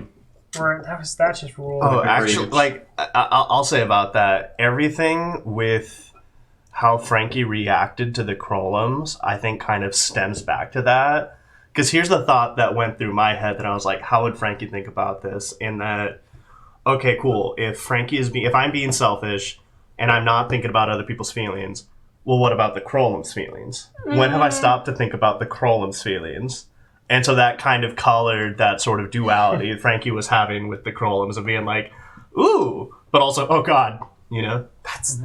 I'm still so interested in that in Frankie Krolum dynamic. Oh yeah, favorite scene, like having the like. Oh yeah, that was such an interesting scene where like I had my eyes closed and like you were just describing motions as like we were talking things. Very interesting scene when you just like have such a very sensory deprivation sort of scene. Peppy Fox, who is Olive? Can you recap? Yeah, Olive is a person who did not exist in the previous timeline, who now mysteriously exists in this one. Olive is the only person that is true for. Teddy discovered that they existed in the 2-month like time period between the beginning of the arc and the 4th of July, and had been kind of looking into them to like see exactly why that was. We just like hinted at them here and there. The introduction of Olive, like right in front of people, was only in the finale. Olive works at the Balderdash. We know that information. Olive lives in town. They're gender fluid. Their name will change along like with their pronouns, and that won't always match up. And that's basically. But I will be very explicit about it, and so that's pretty much all we know so far, plus that they have some sort of information about everything that's going on, and we're able to disappear right in front of Teddy's eyes. So, like I said, very into stage magic. Very into stage magic. Olive is a person who... Oh, gotcha. Favorite grandchild. Has Gertie soured on Declan because of the secret? Is there no longer a throuple, now just a couple? Gertie has not soured on Declan. Definitely not. And Becker... Sour joins. apple Reese's Pieces. Hi. Becker joined at one point. What inspired you to play Gertie as Ace? That's from Nick T. I don't think there was an inspiration moment, a moment of inspiration. I just remember when I created, maybe this came from it, but when I created the NPCs, Declan and Harini, I knew that I wanted Declan to have a crush on Gertie, and I knew that Gertie was going to have a crush on Harini. That's all I knew, like, just starting off. And then I played Declan so good. So good. Well, I played Declan so good. Played him so good, and we gave him abs in like episode 3. That's true. I He keep is saying- so Also- strong. Y'all, Declan's Treehouse, like, I mean, the hot chocolate. That faux that tiger was skin good. rug. the real fake tiger skin run. Well, I mean, but actually, in all honesty, I mean, the way William played Declan, I think helped with the whole coming together of the throuple, because I think somewhere along the line, Gertie did start to have, stronger feelings for Declan as well. But as far as Gertie being Ace, I think, I don't know. I think some of it had to do with, I just didn't want there to be like any weird, like, because we all are playing kids, I didn't want there to be like, oh, I'm feeling, so I think that was a part of it. But then also I was just thinking, well, this is kind of cool because what if Gertie just has these crushes and these strong feelings, but then doesn't really know like what to do with them, and as she's getting older and hearing other kids her age talking about crushes that they have, but then the conversation that she overheard Andy having, hearing certain words and certain descriptions, and having Gertie just not really understand that, I thought would be just a really interesting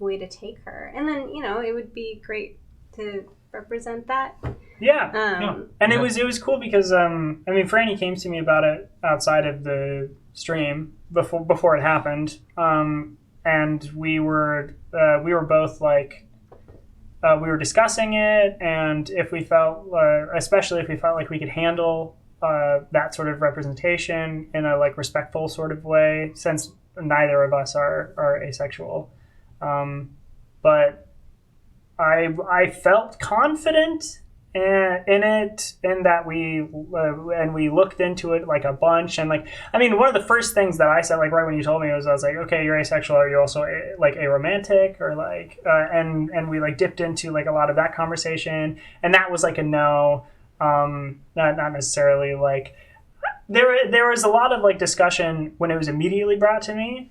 And we went back and forth on a bunch of things, and a bunch of like different ways we could approach it on the show, and then independently we both looked up some more stuff to make sure that like I felt confident, because I have looked up like a bunch of stuff about like gender and sexuality and that kind of thing, because it has like very, very, very directly affected me, especially in the most recent years of my life.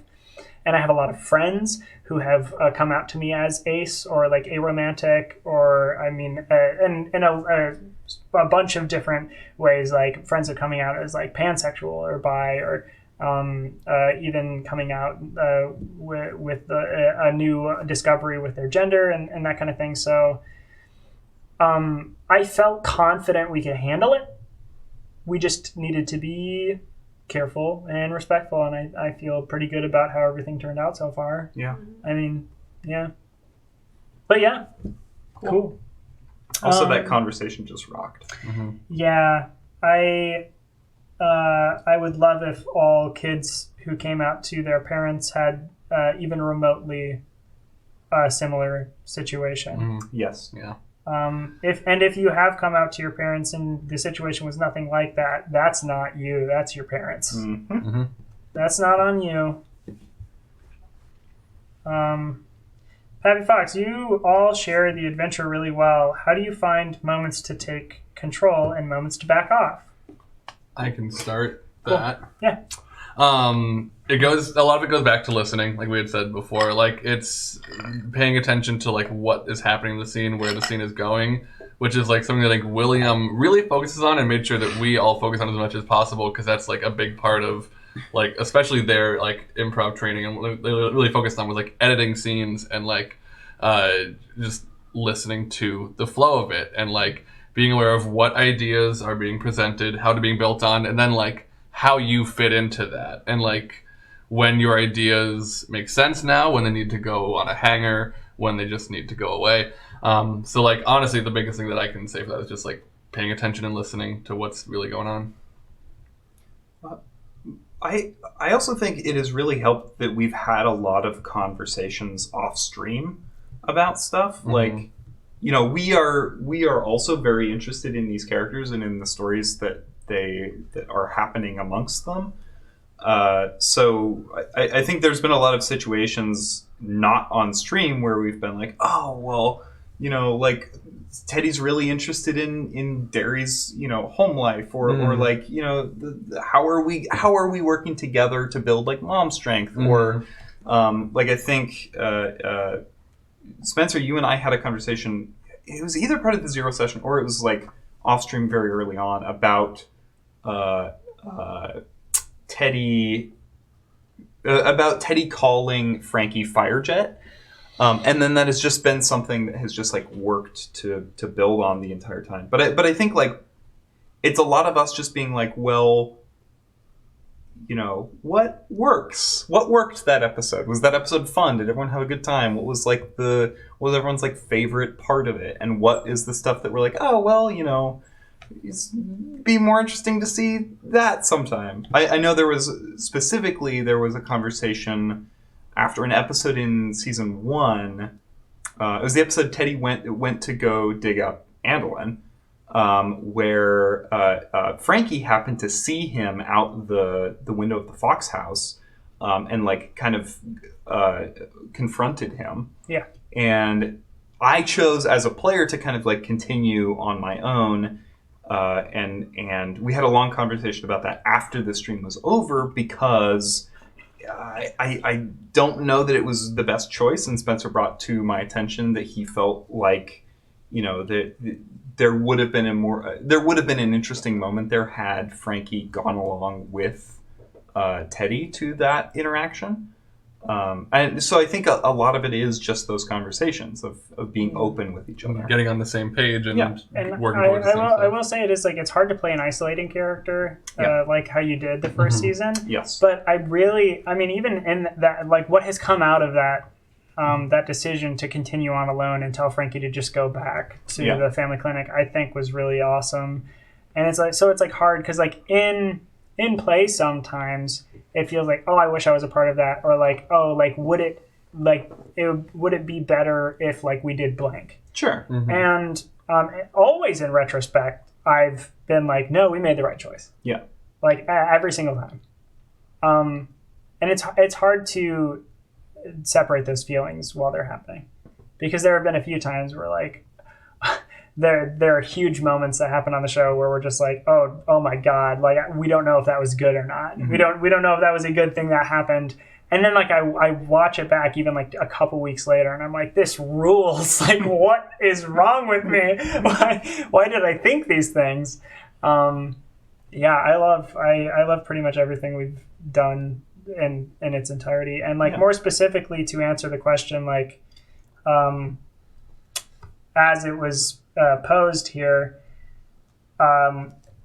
Jonas mentioned a lot of like improv training. Like I almost my main focus near the end of my improv career as so far was, and especially when I was teaching improv, I would tell people editing is like one of the most important things you can focus on, because like knowing the ebb and flow of a scene knowing, like, feeling the rise and fall, like, edits to, like, improv are like edits to this. They're the same thing.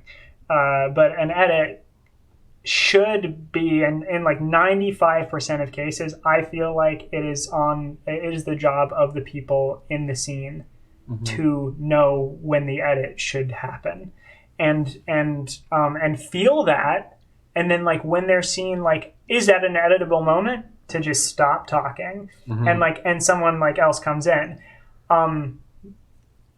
My pie in the sky for the future of this show is that I will no longer do cut twos.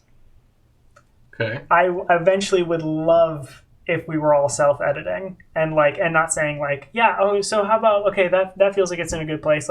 Should we move back to, like, the family clinic? Like, no, it's like Frankie and Gertie are having a conversation, and, like, they say a line that feels like definitively that's the end of this scene, and then suddenly, like, Derry starts talking, and Derry is at a different location, and that's, like, how the scene transition happens. It's like organic editing. It's a thing that, like, my improv teacher obsessed over and would always, like, talk about, and we worked on it really, really hard, and when you get it right, it feels like magic. Yeah. It feels so good, and we've done it on the show a few times, like, quite a few times. We get compliments on our editing, like, a lot. Yeah, I was gonna say. Slipping into flow state together. And Yeah, I mean, like, we feel it, like, we've been told that it feels like our show is edited, like that we cut space out, which we don't. And we don't have a script that you can see. Right. Wink. Yeah, but that's No, they can't see it. I just, like, I really. But really, God, how, like, bad would we be at editing if this was edited and we're still pumping it out at, like, 2.5 hours? Like, yo, shave it down.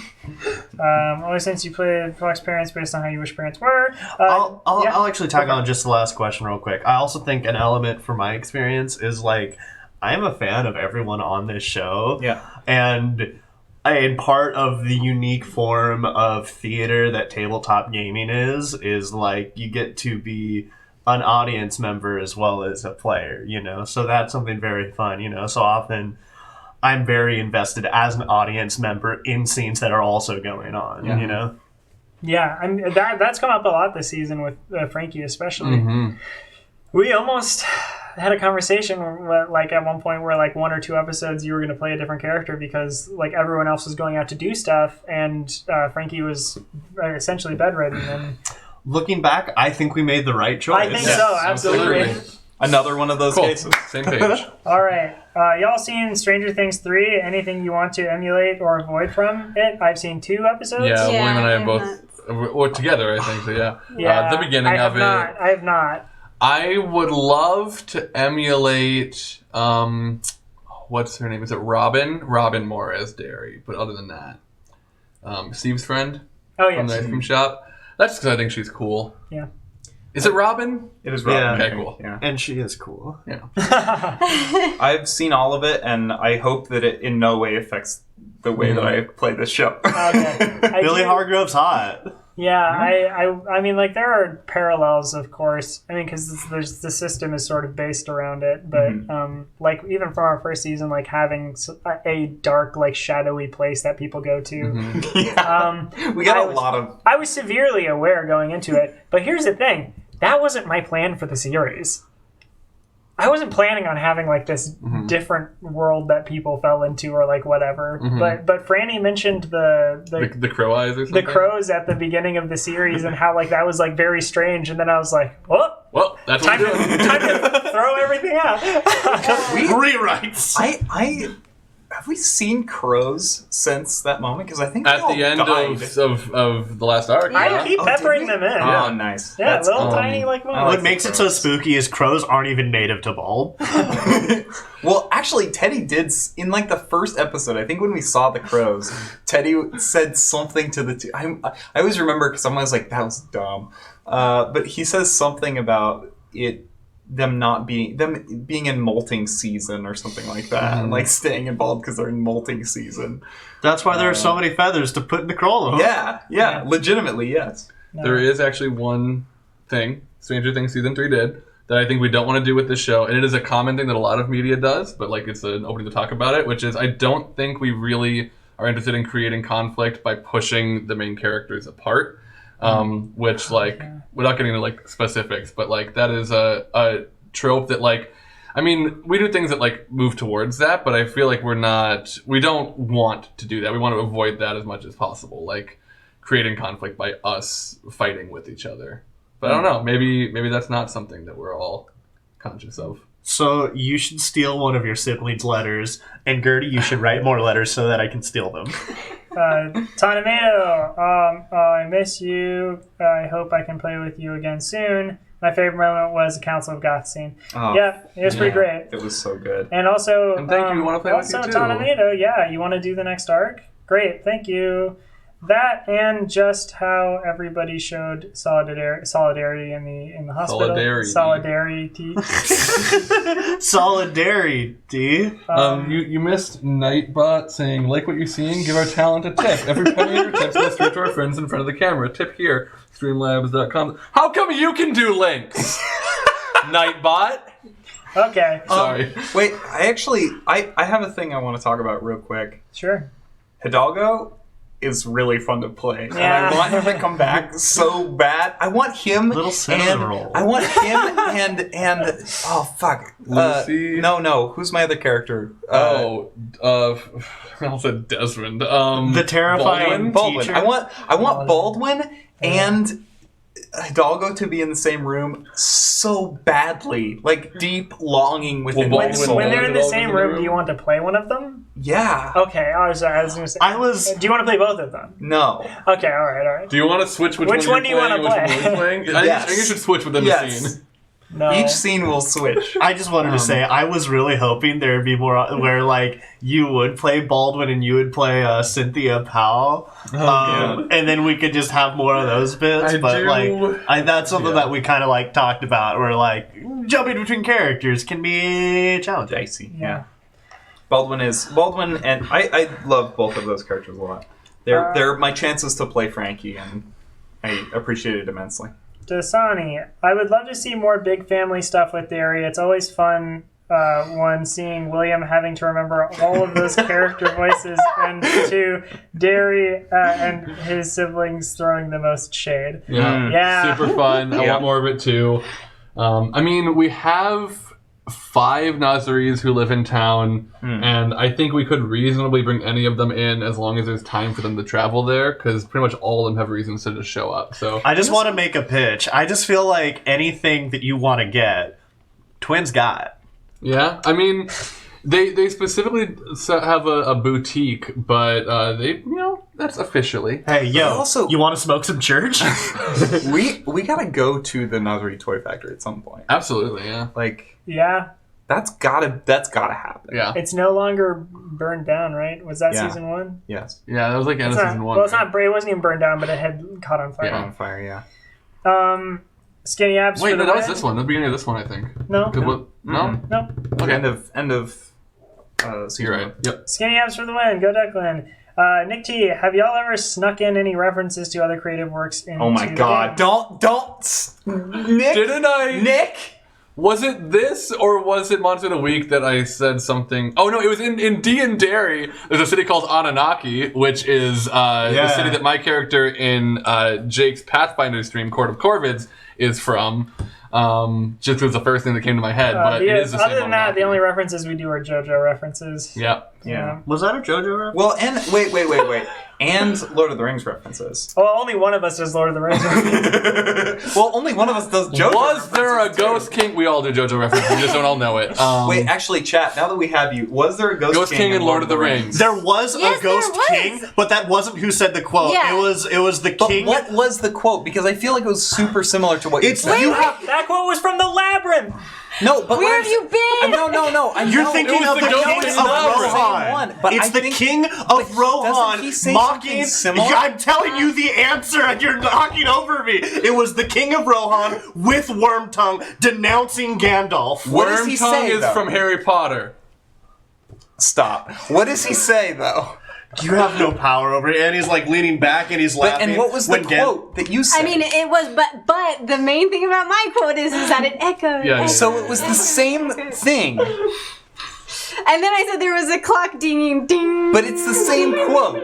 What's the next big step for Mom Strength? They take over Gondor. I think at this point, since there are no direct plans for a concert, which will happen eventually, and we can both answer, but personally, I think the next step is to release like an EP or demos. Mixtape. A mixtape, yeah. To release music in some form. A mixtape. Yeah, it's really? gotta, Well, a mixed tape. a mixed tape. It's like a mixed cocktail. You're telling me a mixtape this cassette? Mixtape this cassette?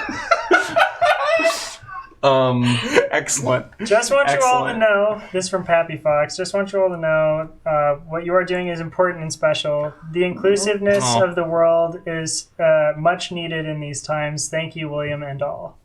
Thank you, Pappy. Thanks. I hope you get out of that box soon.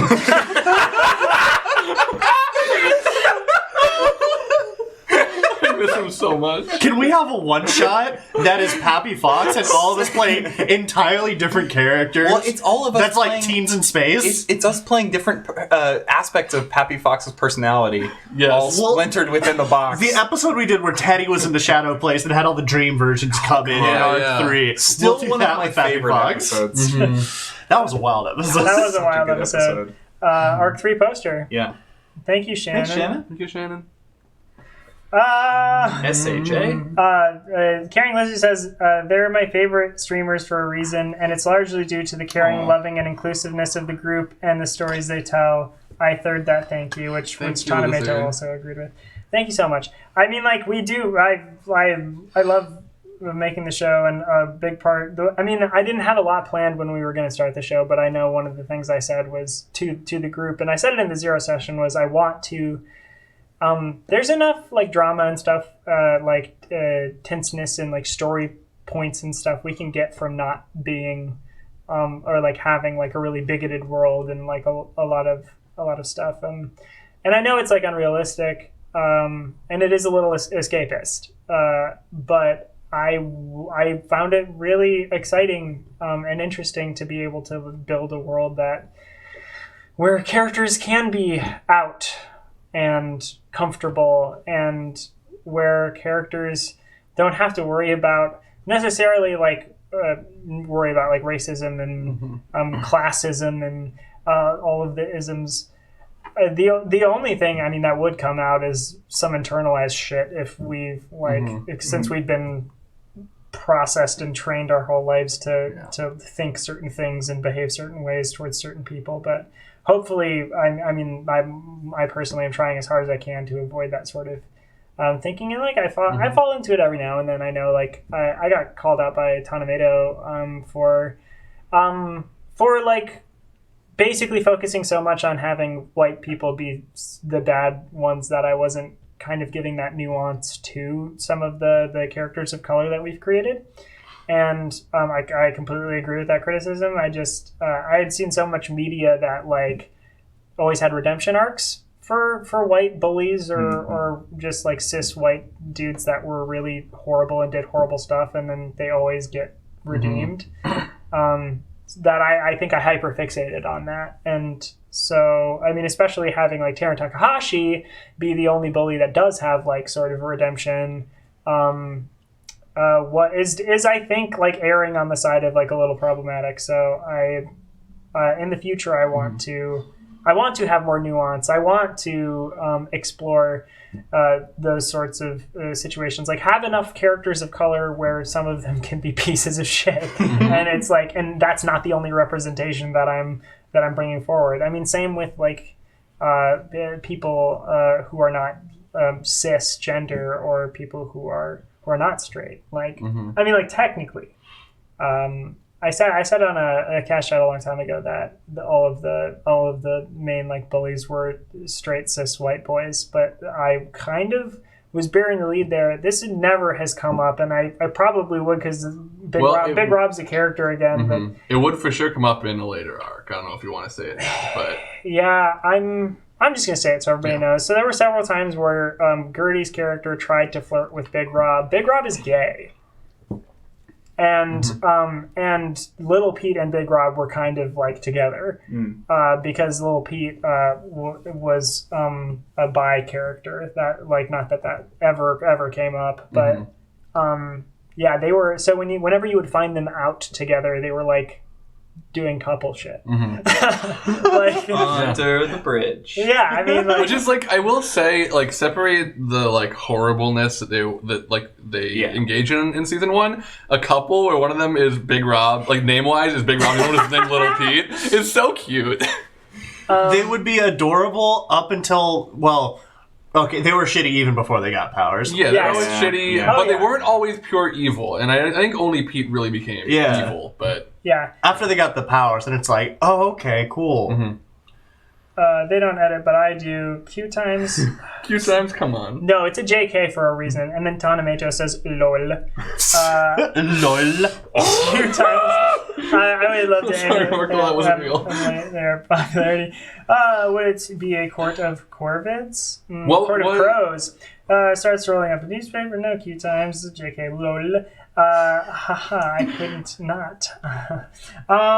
We keep going. It's okay, we understand they were just self-promote. They're talking about Court of Corvids now. Caring Lizard caught that Court of Corvids reference. I'm happy you did. Yes, what have I done? You did the best thing to ever happen, Nick T.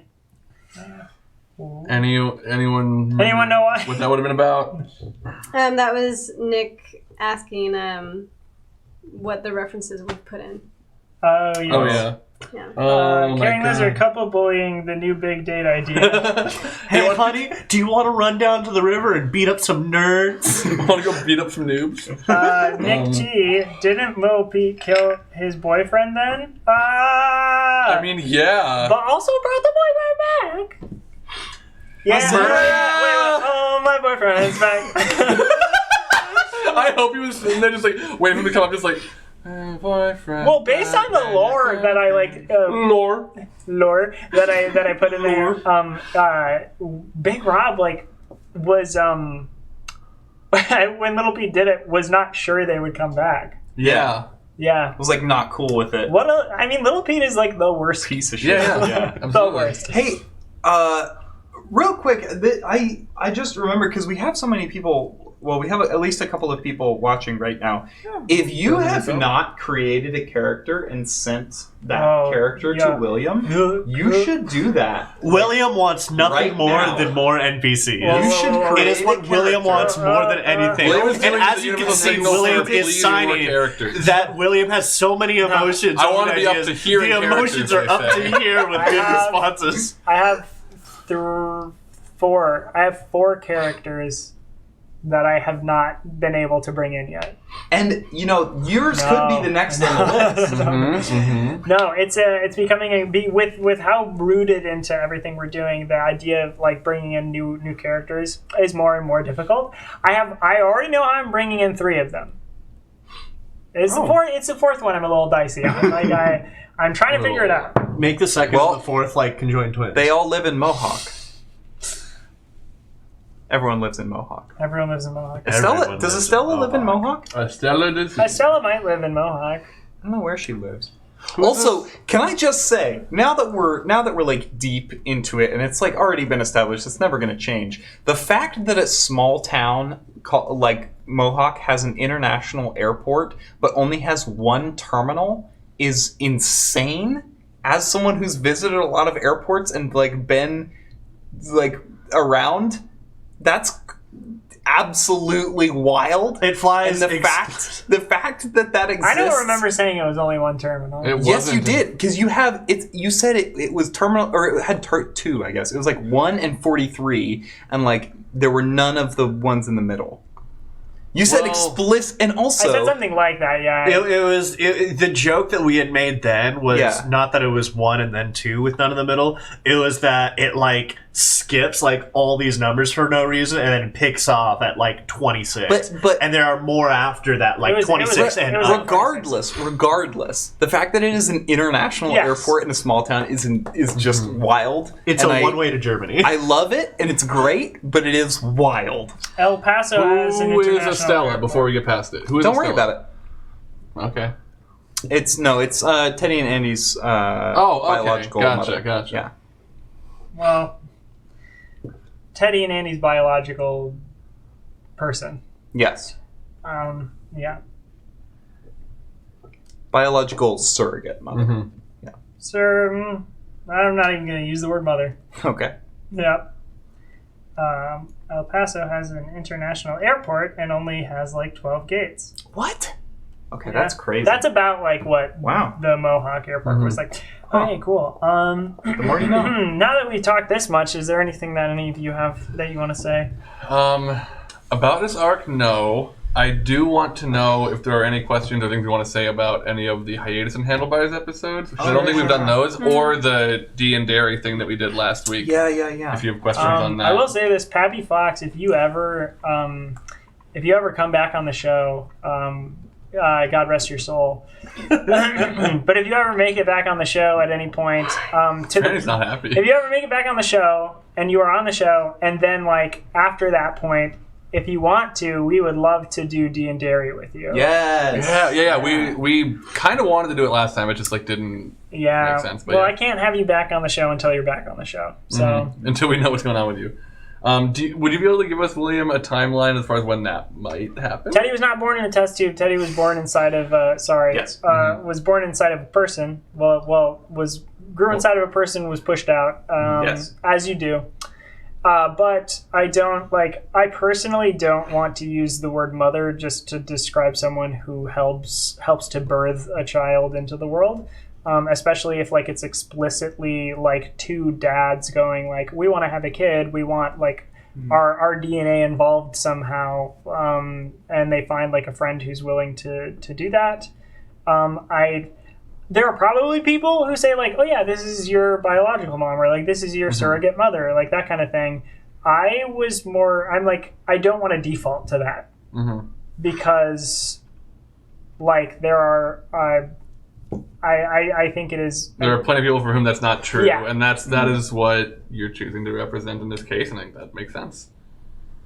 Test Tube Teddy, new band name though. So Is that something Teddy would be interested in or comfortable with? I don't think Derry would suggest Teddy's it. pretty much set on Mom Strength at this Oh, point. yeah. Oh yeah, Mom Strength is that was his new song name, new band. New song name. Test Tube Sure. Teddy is maybe if he ever starts his solo project. That's been kicked around. Test Tube Teddy. No, there's no solo project. No. Yeah, There's Teddy would not exist. Teddy would not be in a band without Derry. You asked me a question. I'm sorry. I asked who was Estella. You were starting to talk to me when I said out loud something about like the not being born in a test tube. Chat, can you help us out? Chat. Does anyone remember? Line. Save us. It doesn't matter. Yeah, I just check the remember. script. Okay, so I'm gonna pose this to chat. We're gonna talk a little bit more, but Twitch chat. If you have any more questions you want to ask right now, put them in there because we're gonna go for probably like 30-ish more minutes. I might cut it early if nobody has any questions. Which is fine. We've gotten through a lot. We've had a lot of discussion. But like, I do want to open it up to everyone right now. Is there anything we have touched on that you want to expand on? Is there anything that we haven't talked about that you do want to talk about? Now would be the time. We Or never. I mean, one thing we didn't talk about that, like, maybe I just want to open up and see if people have thoughts on, I guess. But like, we introduced a factor with Derry this arc in the season of him sleepwalking. I don't necessarily have thoughts on that. I don't know what, if anything, I want it to like. What role, if any, I want it to play in the future necessarily. But like, I don't know. How did that feel doing that? It was disruptive for sure. It allowed me to get away with doing kind of whatever I wanted to do for an episode or so.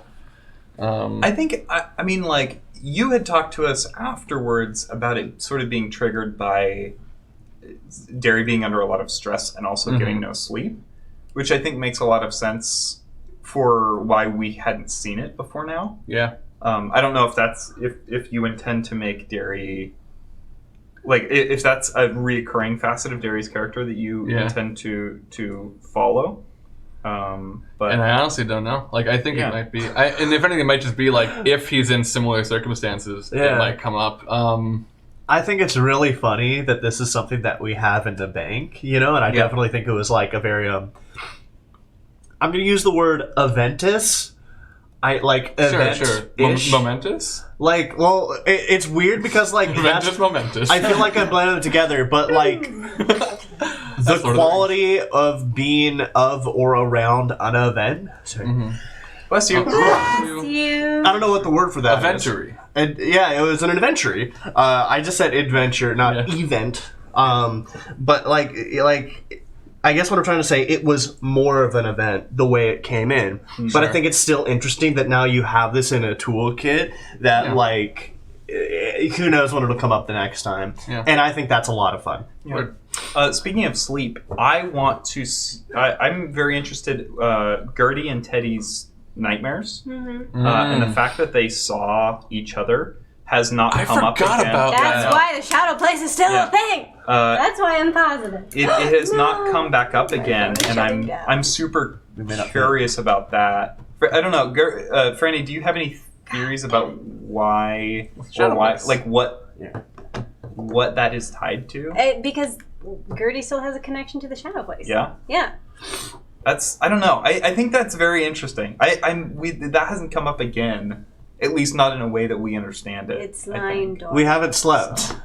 That's true. It's Halloween tomorrow. That's true. For most of the arc, yeah. That's true. I'm curious. Do you think? Good questions. Do you think anybody in the Council of Goth? This is from Dasani again. Do you have any? Do you think anybody in the Council of Goth would be poets? And if so, do you think any of them would do it competitively? Sorry, maybe this is just my slam poet fantasies. I'll take this one. All of them and none of them. Yeah, I mean, I think all of them. I feel like at least some experience in poetry is kind of a prerequisite for joining the Council of Goth. I think that they do poetry shares. I think that they, as a group, see value in poetry and they invest in that value within their group. Whether any of them would want to do it competitively, I think that is a personal thing you need to ask each of them individually. Only Derry has posers not. compete. And some of them are posers, perhaps. So it's possible that actually could be a fun lead for a plot point later. I definitely think that Derry as a lyricist, not that lyrics and poetry are inherently the same, but I think that he may have something to share. If a poetry slam came up in play, I wouldn't count that out, but I hadn't thought about it much. I want to see that now. Death Rider does. Oh yeah, Death Rider, for sure. Cool. See, that's good to know, because when you first said Death Rider, it could have been R-I-D-E-R instead of W-R-I-T-E-R. But it's also W. Didn't It's spelled with a W-R and not an R, because it's not one who writes death. It is someone who rots death. It's actually Death R-Y-D-I-R. Jonas, did the time jump affect Derry in terms of how you play him as a trans boy? Not a ton. I thought about that a lot, and if it would. There was a point I had to actually recheck in with William on the timeline of Derry's transition as we had set it up. Yeah, because we have discussed behind the scenes hormone blockers and stuff for Derry previously. If that was something Derry was doing, and if so, which we How long? we had We're talking agreed, season one. Derry, Jonas had said yes, probably because Derry's physical body is also something that they that he is trying to find comfort in relation to his transness. So. That was a big topic of conversation, and now that we're back to how old is Derry now? 11? 24. That's so not helpful. We haven't explained the math. This is a good time to do it. So in Frankie years. So yeah, he was 13. He's now 11, which means combined it's 24. 11. Which that actually me saying 24 is kind of part of an answer to this question, as much as it's a joke. But the bit in which it sort of has affected how I'm thinking about Derry's transness is, I think I want him to become more actively sort of introspective about it, I guess, and conscious of it. And part of that is as I've been playing him longer, I haven't wanted to make his transness a thing really ever, because so many times in media when there is a trans character, it is their thing. That's their arc. Exactly. So I was like, I don't even want to mention it unless it comes up, and it just like almost never did. To the point where a lot of people didn't know that Derry was trans unless they watched like the Zero Session or early episodes. Watch Euphoria. Watch Euphoria. I want to. I didn't know that was a reason to watch Euphoria, and that's It's exciting incredible. now. Hell yeah. But I want to find a balance there where like Derry can be actively and canonically trans without that overtaking his character, I guess. Yeah. So like, and that is something that like to make that smooth, I guess, in a narrative way, I have sort of wanted to push internally with Derry as well. So he will be like thinking about it more. William and I have talked about ways to like bring that up. I don't know if we want to like specify what that would be. Nah. But yeah. There may be things. But yeah, as far as like his timeline, he was on hormone blockers before 11, so he was already on them when we went back in time. So I was like, maybe he starts those earlier, but there's no way or reason for that. Yeah. It's I mean, one thing I think that makes it like interesting and like sort of difficult to play a trans character in this world is that like trans characters in our world, like, and I say our as in like the world that William and Jonas and Franny and Spencer and Sam are living in. Trans people in this world almost like have to be I am trans. Like that has to be said, otherwise it's like ignored, or I mean it's still ignored, or otherwise people will just not know that they exist. And for a multitude of reasons, it's like it feels very othering and horrible to not be able to like say I am trans, this and that. And a lot of people can't for dangerous reasons. But in this world, in the Hijinks and Handlebars world, and Bald, there's not going to be someone who's going to beat Derry up for being trans. There's not going to be someone who purposely misgenders or uses the incorrect pronouns for Derry. That stuff's not going to be there. But there are still like other like things that I think a trans experience like brings up that we can still like explore that aren't based in the sort of external evils that we have to deal with in like our real world. And that's what I'm more interested in. Nightbot says Sundays noon PT. The Uncommon Trust presents Long Beach by Night. Mondays. What's your phone battery at? Good. Can I see if this will? Yeah. I doubt this will be strong enough. Phone battery at good. Boom. Yeah. I mean, like, actually, I do have a question for you if you're comfortable with it, Jonas. Yeah. How has been like my own transness affected how I think about Derry? Yeah, sort of, because when we started, you hadn't come to the realization. But I mean, like, we've been playing this for a little over a year now. Yeah.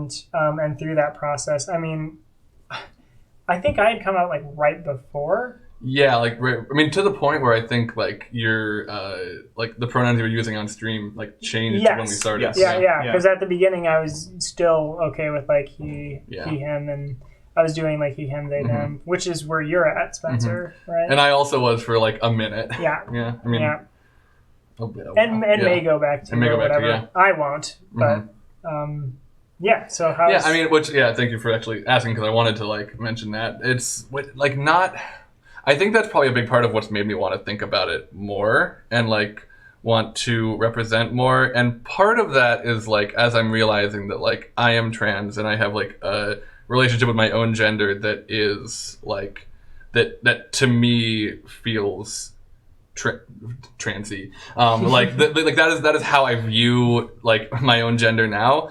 It motivates me to want to, I guess, explore that as a character and like kind of explore those together, because like while Derry's gender and like experience with it is very different from my own, we can learn things from each other's experience. I guess that's kind of a motivator in both directions. I think I'm more comfortable feeling like I'm, I guess, qualified to explore that, knowing that like it is something I'm more actively thinking about in my own day to day.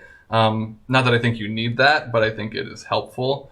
I don't know. It definitely, like as I'm personally realizing how much I enjoy playing with gender, and especially with like perceived gender, and sort of like my fluidity is like I want to kind of go between, and I want to not be like solid in it. One thing I guess I've realized with Derry is like he is more stable, and he is like a boy, but he is also like a boy who is comfortable wearing makeup. So he's like not an explicitly like what we would maybe be used to defining as like a masculine boy. And that's just like, that is maybe part of my own mentality leaking in. Like, I don't think that people should be like need to be one defined way to be any one thing. So like that sort of ties in, but that's also just like, I think that glam is a great part of rock and roll, and Derry's in a rock and roll band, so I want him to be kind of glam. Like, so yeah, I don't know. It's the short answer, I guess, is it's kind of a motivator for why I want to focus on it more. And of course, there's bleed between the two because I am playing Derry, and we are sharing a brain. Yeah. But, yeah. Yeah, actually, one of my favorite characters we introduced this season was Franklin Somebody.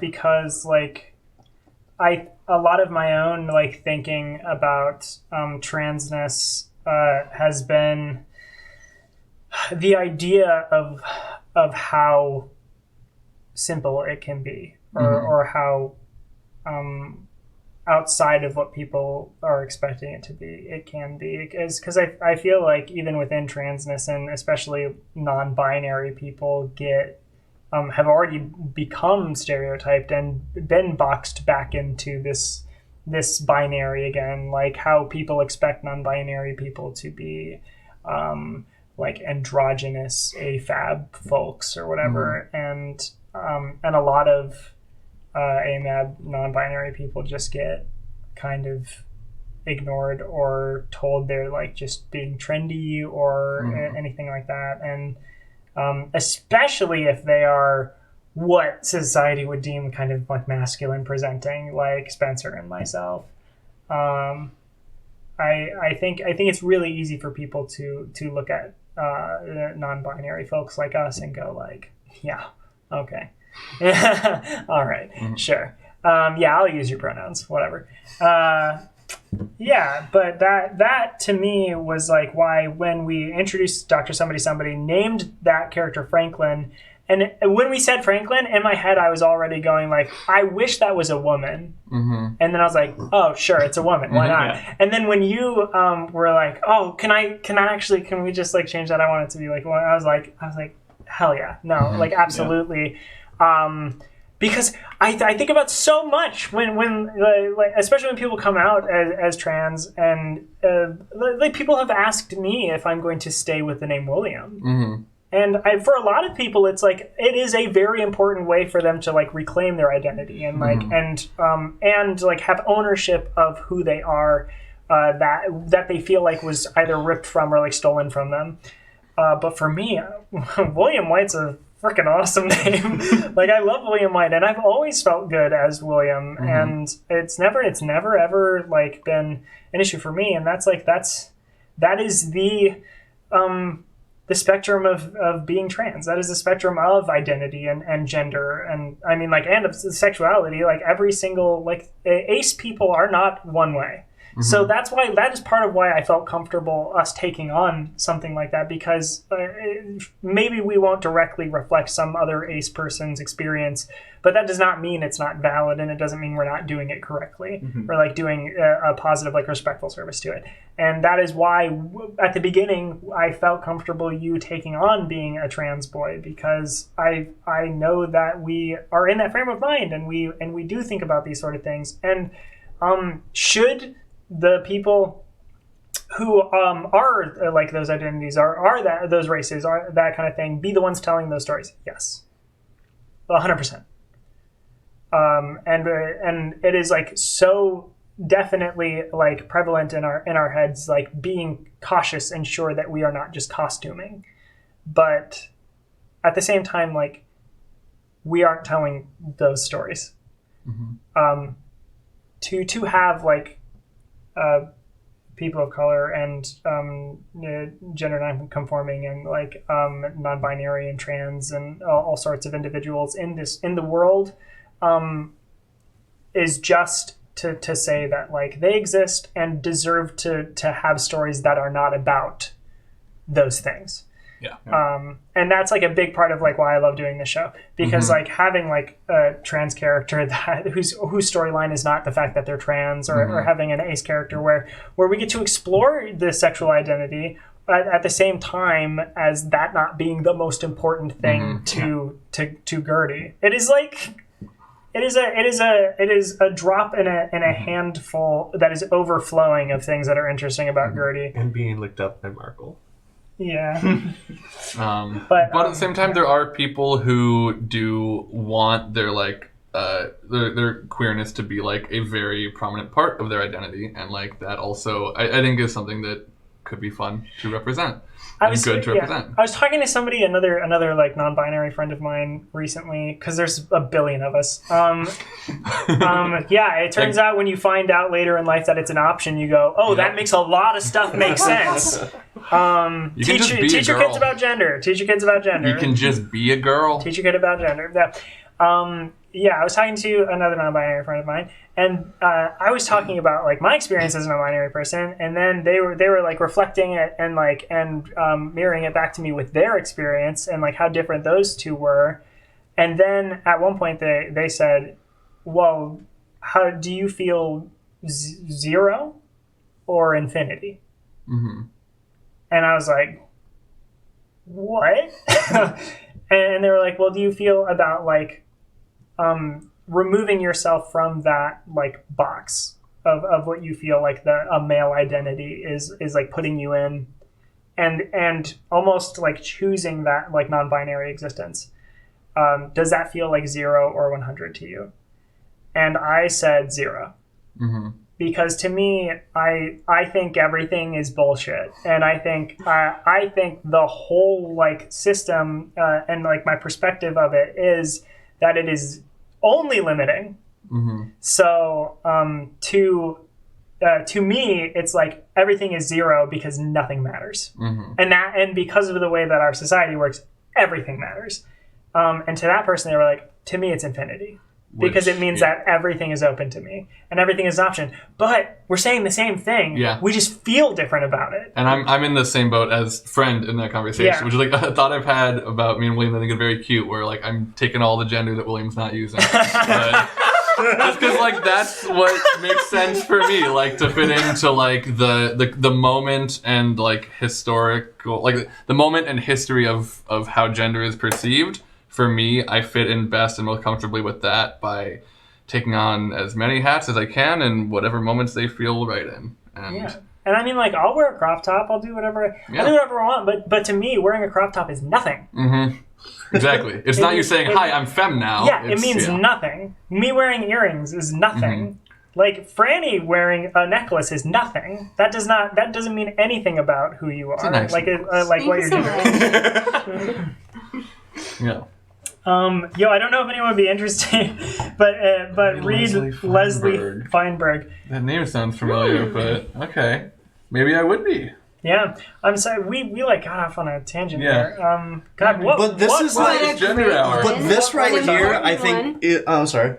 No. I feel like really a lot of this is some of the core value that is largely reflected. And I think like some of the positive feedback that Hijinks and Handlebars as a show has been receiving is for its wholesomeness and for its inclusivity. And so this is kind of like diving a little deeper into like where that stems from and like what that looks like on a more personal level. Well, media is the people that make it. So and this is who William is, and that is why Hijinks Handlebars is the way that it is. Yeah. And I just happen to have like the right people playing it. I mean, one big criticism that I have for our show is that we don't have any people of color cast members, which like sort of not for trying at the beginning, because I reached out to a bunch of friends of mine and they just didn't have time or couldn't do it. But like, I mean, I need to also like erring on the side of like, I don't want to just like tokenize anybody. It wasn't like, oh, you're my friend that is not white. Like, come do this show so I feel better about myself. It's like my biggest like criticism isn't that like necessarily there isn't a person of color on the show. It is that in my personal life, I do not have enough friends of color so that one of them could have done the show. Yeah. And I mean, like, there's a big criticism for like Critical Role where they had a person of color originally and they got rid of that person, which was good. Not because they were a person of color, but because of like that person's like personality and attitude. But they haven't brought a new person on, like a new person of color on. It's always just been like white people the whole time. And I mean, so much of that is just because white people hang out with white people and black people hang out with black people and like Japanese people hang out with like Japanese people. It's like we're relatively segregated still. Like, I mean, like kind of extremely segregated. And there's like a bunch of like information about people who like to hang around with other people that they're comfortable with, and unfortunately people still feel more comfortable around people who look like them, and so that's like where we gravitate. And I mean, I don't know, in the future I personally would like to, like, for future projects, I mean, I think we stave off a little bit of criticism just because like this show, nobody's getting paid. We're doing this at a loss for the most part, like paying for gas and like our time and that kind of thing. It's not like we were positioning ourselves in a place where we were going to skyrocket to fame and we took all of the white people with us. That's like at least like one thing that I feel a little bit better about, because it was like literally me being like, I need to do this show, I need cast members, like, and nobody is saying yes. And I knew Jonas really early, and then Sam and I played like a one shot together, and I was like, Sam's actually good. Like, ooh. And I got a hold of Sam, and like Franny like was one of the first people I talked to about it. So then I was like putting out all of these calls on Twitter and Facebook for like anyone, like, and I was like, anyone but like preference to, you know, women and LGBTQ plus people and people of color. And then Spencer sent me a message and was just like, this sounds awesome, and I might not be who you're looking for, but just so you know, I want to do it. And like, in that moment, I was like, I've been looking for like a month, and I wasn't getting anything, and I was like, suddenly this person who's like actively interested, and it's like, at our level, with like where we are, both like popularity wise and like business wise, and also like friendship wise, we'd already done like a bunch of stuff together, like not a ton, but like we were comfortable.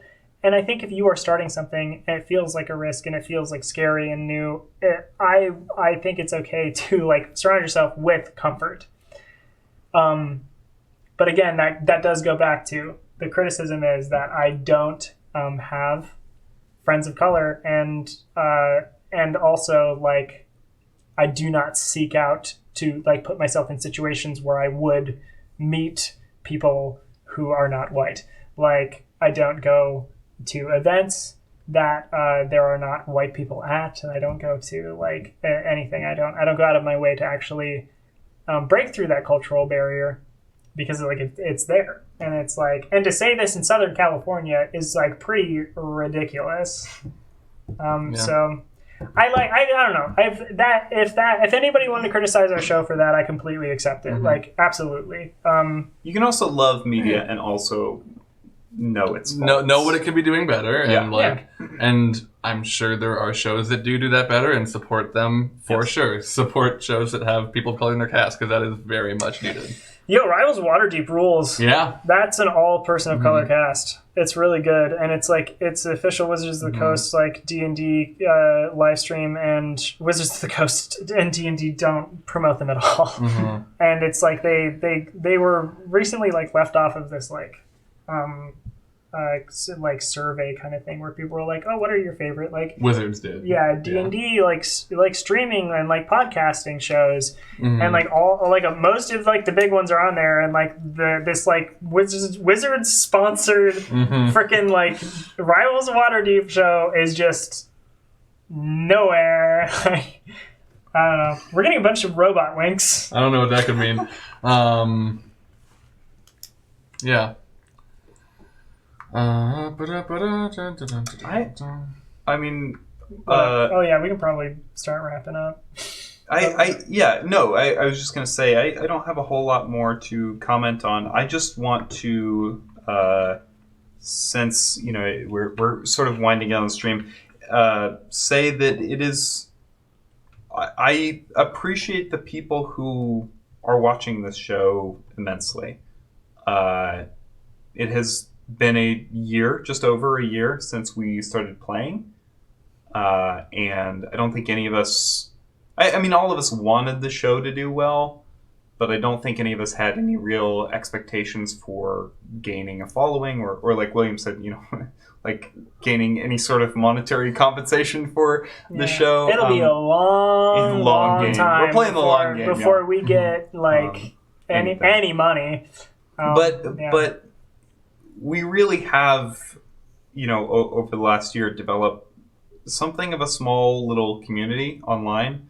And that is just like one of the most incredible experiences of my life, I feel like. Like there is something so cool and so, powerful, especially in, the age that we live in right now, to be a part of a community that feels so inclusive and so, diverse. I know we have like a lot of non-binary and trans people who watch the show, and that's incredible trans kids. Yeah.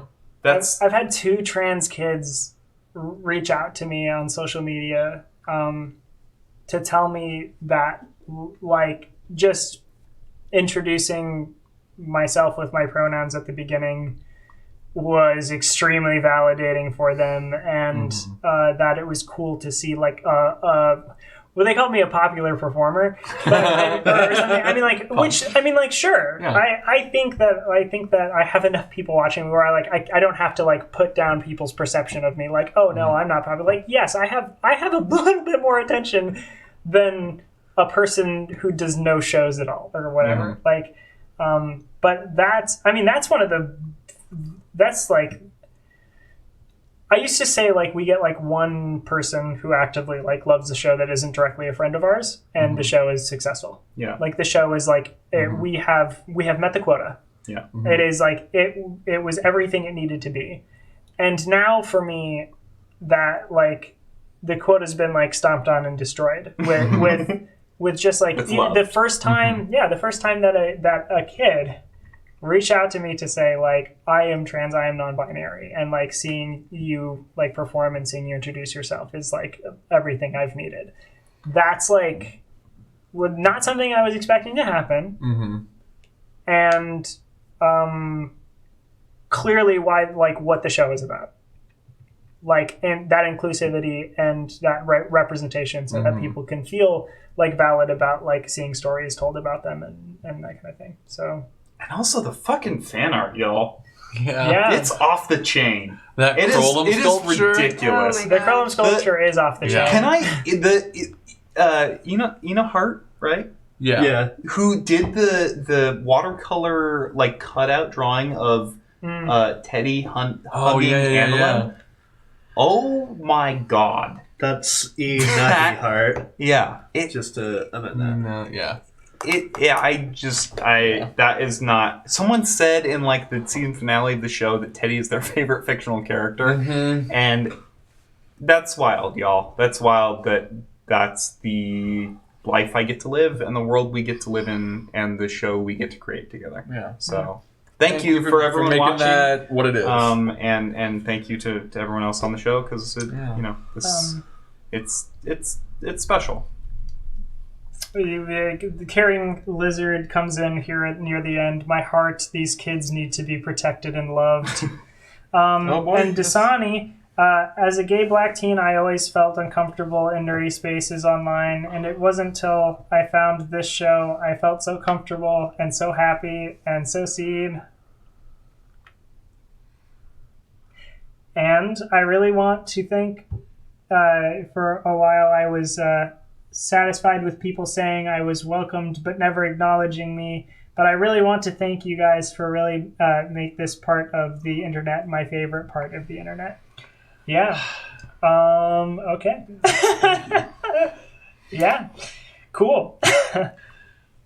You know, we've done a lot on this show, but I think for me personally, and I wish this had happened sooner. This is the first time I've cried on a stream of ours. I actually had tears coming out a little bit.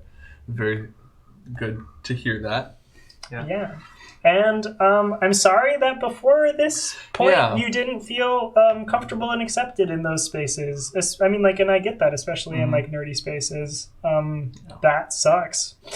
I don't know how old you are, Dasani. Don't dox yourself, please. Don't dox yourself, please. Don't put it in there.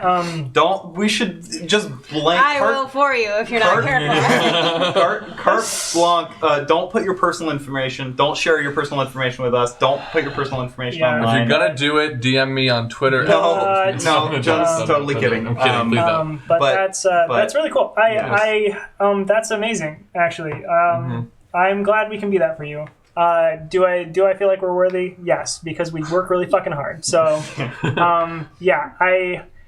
I completely see how you would feel that way about the show, and that makes me glad because it's not like I'm working with like a negative based formula here. So, I'm glad. I think I feel like if I talk about this too much, I'm going to start crying. Cry. But that was that was amazing to read. That was really like wonderful, and I'm glad you get so much out of this show, and it makes it really worthwhile. I mean, I love doing the show on its own. Like, even if I didn't hear from any of you, I would still love doing the show, and I love coming here with these people and doing it over and over again. And it is like the ice cream paired to a really wonderful pie to hear that we are affecting people's lives as much as we are. Because that's so weird. That's like wild. That's like wild that like a tabletop show makes people feel accepted and seen. Yeah. And it should. It's like like forms of media should do that, and that's incredible. I don't know. Thank you. I think that's a fine note to... Cool. Yeah, we can wrap this up. Is there any last things that anybody wants to say? I'm really excited for the next arc. It's going to be fast. We're going to solve so many mysteries. In 3 episodes, we're going to solve so many mysteries. Yeah, so we're after this cast chat next week, we are going to... I need to come back down. I'm like sitting here like squinting so I don't actually like start crying. My eyes have never been so small. Okay. We are doing a 3-episode arc after this cast chat. Directly after. No, starting next week. Starting now. Stick around. But it's QueueTimes as a whole is going on hiatus to really like wrap some stuff up and like tie some bows and like make some real pretty like significant changes to the space and a lot of other businesses. I know things just changed pretty recently, but they are like some exciting stuff is going to happen next year, and there's some preparation that needs to happen beforehand, and they're going into it. And it's going to take some time and a lot of energy, so they are taking hiatus, which means that all of the shows on QueueTimes are going to be like sort of like stilted and just like on pause. So we have 3 episodes after this to like get through an arc, and don't worry, I work best in a sandbox, so. I already know how and what I'm going to do. It is going to be a wild 3 episodes that is going to catapult us into an incredible 3rd arc. And I'm very, very excited for what's about to happen. I hope you all are as well. I am. We got here that Cromwell kick-ass night. Love you guys. You've been here the whole time. I thought that I got to your comments so late that you probably left. So I'm so glad you're still here. You're sticking around. Thank you. And Pappy Fox, this was really a beautiful conversation. Thanks all for sharing. Tanimato, so excited. Yeah, I hope you can watch it. Oh yeah, Tanimato, can you be on those episodes, the 3-episode arc? Oh yeah, Tanimato, can you just like combine the next 3 Tuesdays? Would that work for you? Yeah, is that cool for you? We do it like 7 p.m. Glad to hear it. Okay, cool. Good. We'll see you there. Yeah, put it in your calendar. Great. So yeah, that's the plan. We're going to take a tiny hiatus. And this time we won't be doing hiatus and handlebar episodes. Like, we will just be cold gone. Yeah. So sorry Plenty of time everyone. to catch up. plenty of time to catch up, plenty of time to get other people watching the show and everything like that. That's pretty much it. So this was a fun arc. This was a great conversation. It was really cool coming together to do this. Stop. What's up? I have one more thing. As is cast chat tradition, I need you to speak aloud the name. Invoke the name, William. The name of Mark's alter ego. Please leave the that clown. into your outro. The Mark's clown. in jail. Mark is just in a prison. The clown. Mark's not going to stay Mark for that long. works William. in bald. Do you, in the episode with Mark on the with the cell phone, did you notice that I alluded to the clown? Yeah. name? Oh yeah, for sure. Okay. I will end the stream with that. Okay. Great. I will end the stream with it. I didn't want you to forget. Do you want to do your pluggables last then? Yeah, I can do my pluggables last. Do it. Yeah, Desani says, don't be surprised if I DM you a poem I wrote for the show. For the show? What? I can't draw, but I can write. I love putting my art into things I love. Yes, please. Yes, please. I mean, if Hashtag pre-Mark. We will not. Mark's going to federal prison. prison. If you mean I'm unclear if you mean a poem sort of regarding the show or to exist in the world of the show. If it is a poem that you feel one of the goth kids would have written, I think we'd all agree that we're cool with you saying which goth kid that is, and we can roll with it. Sometimes Yes. we're all poets, so All right, just all right. keep that in mind. Both. Okay. Well, thank you all so much. Yeah, that's the plan. We will come back at the. We'll do this arc. We'll take the hiatus. We will come back in the new year with a brand new arc, revving right up into it. In the meantime, let's. I have been Jonas Newhouse, and you can find me on Twitter at Jonas Newhouse, where I tweet about all sorts of things that I do, like a lot of this stuff. I'll be on, the rest of Hijinks and Handlebars forever. I'm in Sam's Monster of the Week stream that I'll let him talk more about. I'll be back with Court of Corvids next year at some point. And yeah, I mean, the stream stuff, you probably kind of know what I'm up to here. I'll be here a lot of the time, especially as things pick up more next year. I also have a band called Glass Beach that I've talked about a lot on this stream. William and I are both in that together. And right now we are in the last 3 days. 3 days of... It might as well just say 2 days. 2 days. We have until the 15th to fund our Kickstarter campaign, Roll for Streetwise, that we're doing with our friend Mike Bachman of the Greetings Adventurers podcast, formerly Drunks and Dragons. Which is also a very good D&D podcast if you like that sort of thing, which you might if you're here. We are writing songs with him, some about the show, mostly just kind of like nerdcore original music in general. Glass Beach is going to be writing the music, Bachman is doing the lyrics, and it's sort of like comedy originals, really good tunes. If you've heard Glass Beach, you know that we can make music sound good, and if you haven't, you should listen to it, because we can make music sound good. But yeah, if there's anything you can do to help with that campaign, we'd really appreciate it. We have like just under 10,000 more to go to the end, and like 2 days to do it. If you're able to pledge, that's awesome. If you're not, which if I totally understand that, just share it with people who might be interested, or might just be interested in supporting us and getting us to that goal. Because if we don't hit it, we gotta figure some other backup plan out if we want to do something like it. So share that around. Rollforstreetwise.com. If you go to my Twitter at Jonas Newhouse, it's my tagged or my pinned tweet, and I'll be all over that. So that's what I'm up to. I was planning on doing this from this angle, and then I realized the mic is all the way over there, and I'm pointing my mouth pretty much entirely 180 degrees away from it. So I'm going to do it like this and pretend you're somewhere over Spencer's left shoulder. Hi, my name is Sam Richardson. I normally play Teddy Tedward Tank Thompson on Hijinks and Handlebars. You can find me on Twitter at Laggardson, Laggardson. You can ask me where I got that name, or what Teddy's been up to in school. He hasn't been going to school. You can ask me other questions.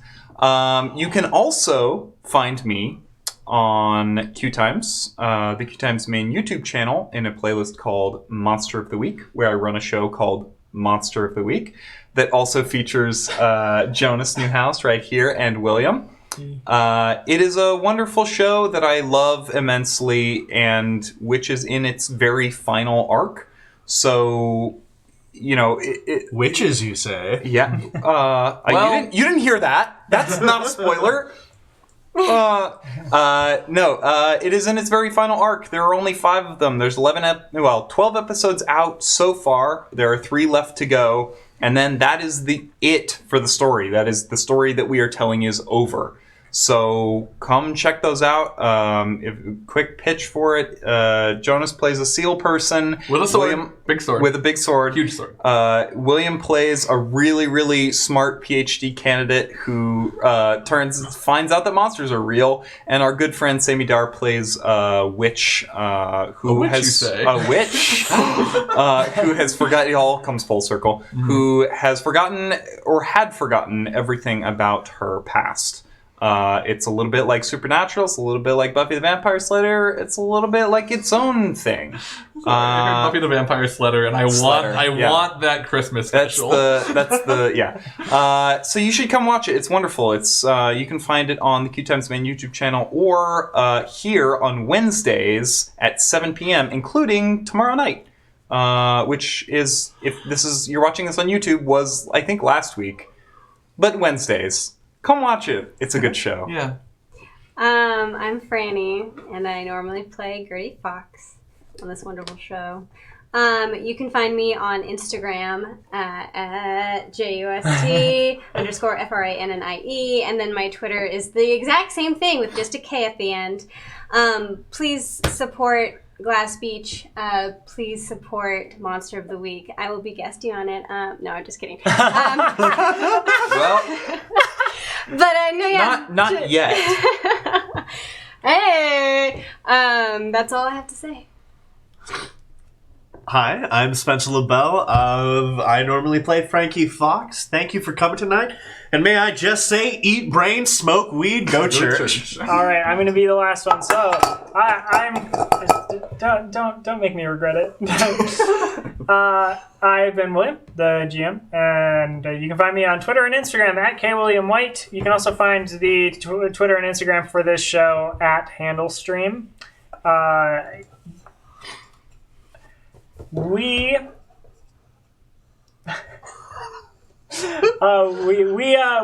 have a lot of exciting stuff coming up. QueueTimes is a whole lot of exciting stuff coming up, so check out those other shows. The Uncommon Trust, The Unreliable Narrators, Geist with like Eric Campbell and Xanderific and all that stuff. Sam DeLev. There's also Long Beach by Night, the Vampire the Masquerade show that B. Dave Walters GMs here. It's there's a lot of like extremely good content coming out of QueueTimes, and it's very cool to be a part of that like growing family. So please check out those shows. The last couple of things I want to say is tomorrow morning, I am streaming with Adam Coble, doing something with Eberron, the D&D setting Eberron. That we're doing some sort of D&D game. It's gonna be cool. I have been filled in. There are some things that I cannot say, but it's we're playing D&D. I'm very excited about my character. It's gonna be a lot of fun. This will be the second time Adam Coble and Carlos Luna have had me on. It's very exciting, and I very much appreciate it. So I'm on for the next 3 Wednesdays. So Wednesday mornings, I'll be streaming with them. This is like Wednesday morning I'll be streaming with them, and Wednesday evening I'll be streaming here for Monster of the Week. Yeah. And a little bit more of a pitch for Monster of the Week. Akili is my favorite character I think I've ever played. It's like so thrilling to be able to play so smart, and also, if since you're watching this show, it would be like if the sort of the personality and attitude of Phoebe Fox were younger. Yeah, that's kind of what I'm playing. Mm-hmm. So I'm on the Adam Coble show that is in the place of Jace Bellerin Must Die for the next 3 weeks, so that people can have a break, like especially Carlos. And that's gonna be really fun. So check that out. I'll post about it on my Twitter and stuff. Support Roll for Streetwise, watch Monster of the Week, do all sorts of other things. I guess I'll finish out the show by saying the last thing that I do need to say. which is the name of Mark's occupational clown. Which will be we'll see you all next week for the start of Arc 2, Season 2. Which is tentatively titled. Well, it's not titled this, but have a good night. Triple fuck the clown. The rules for Streetwise. Bye. Have a thing to say. Bye.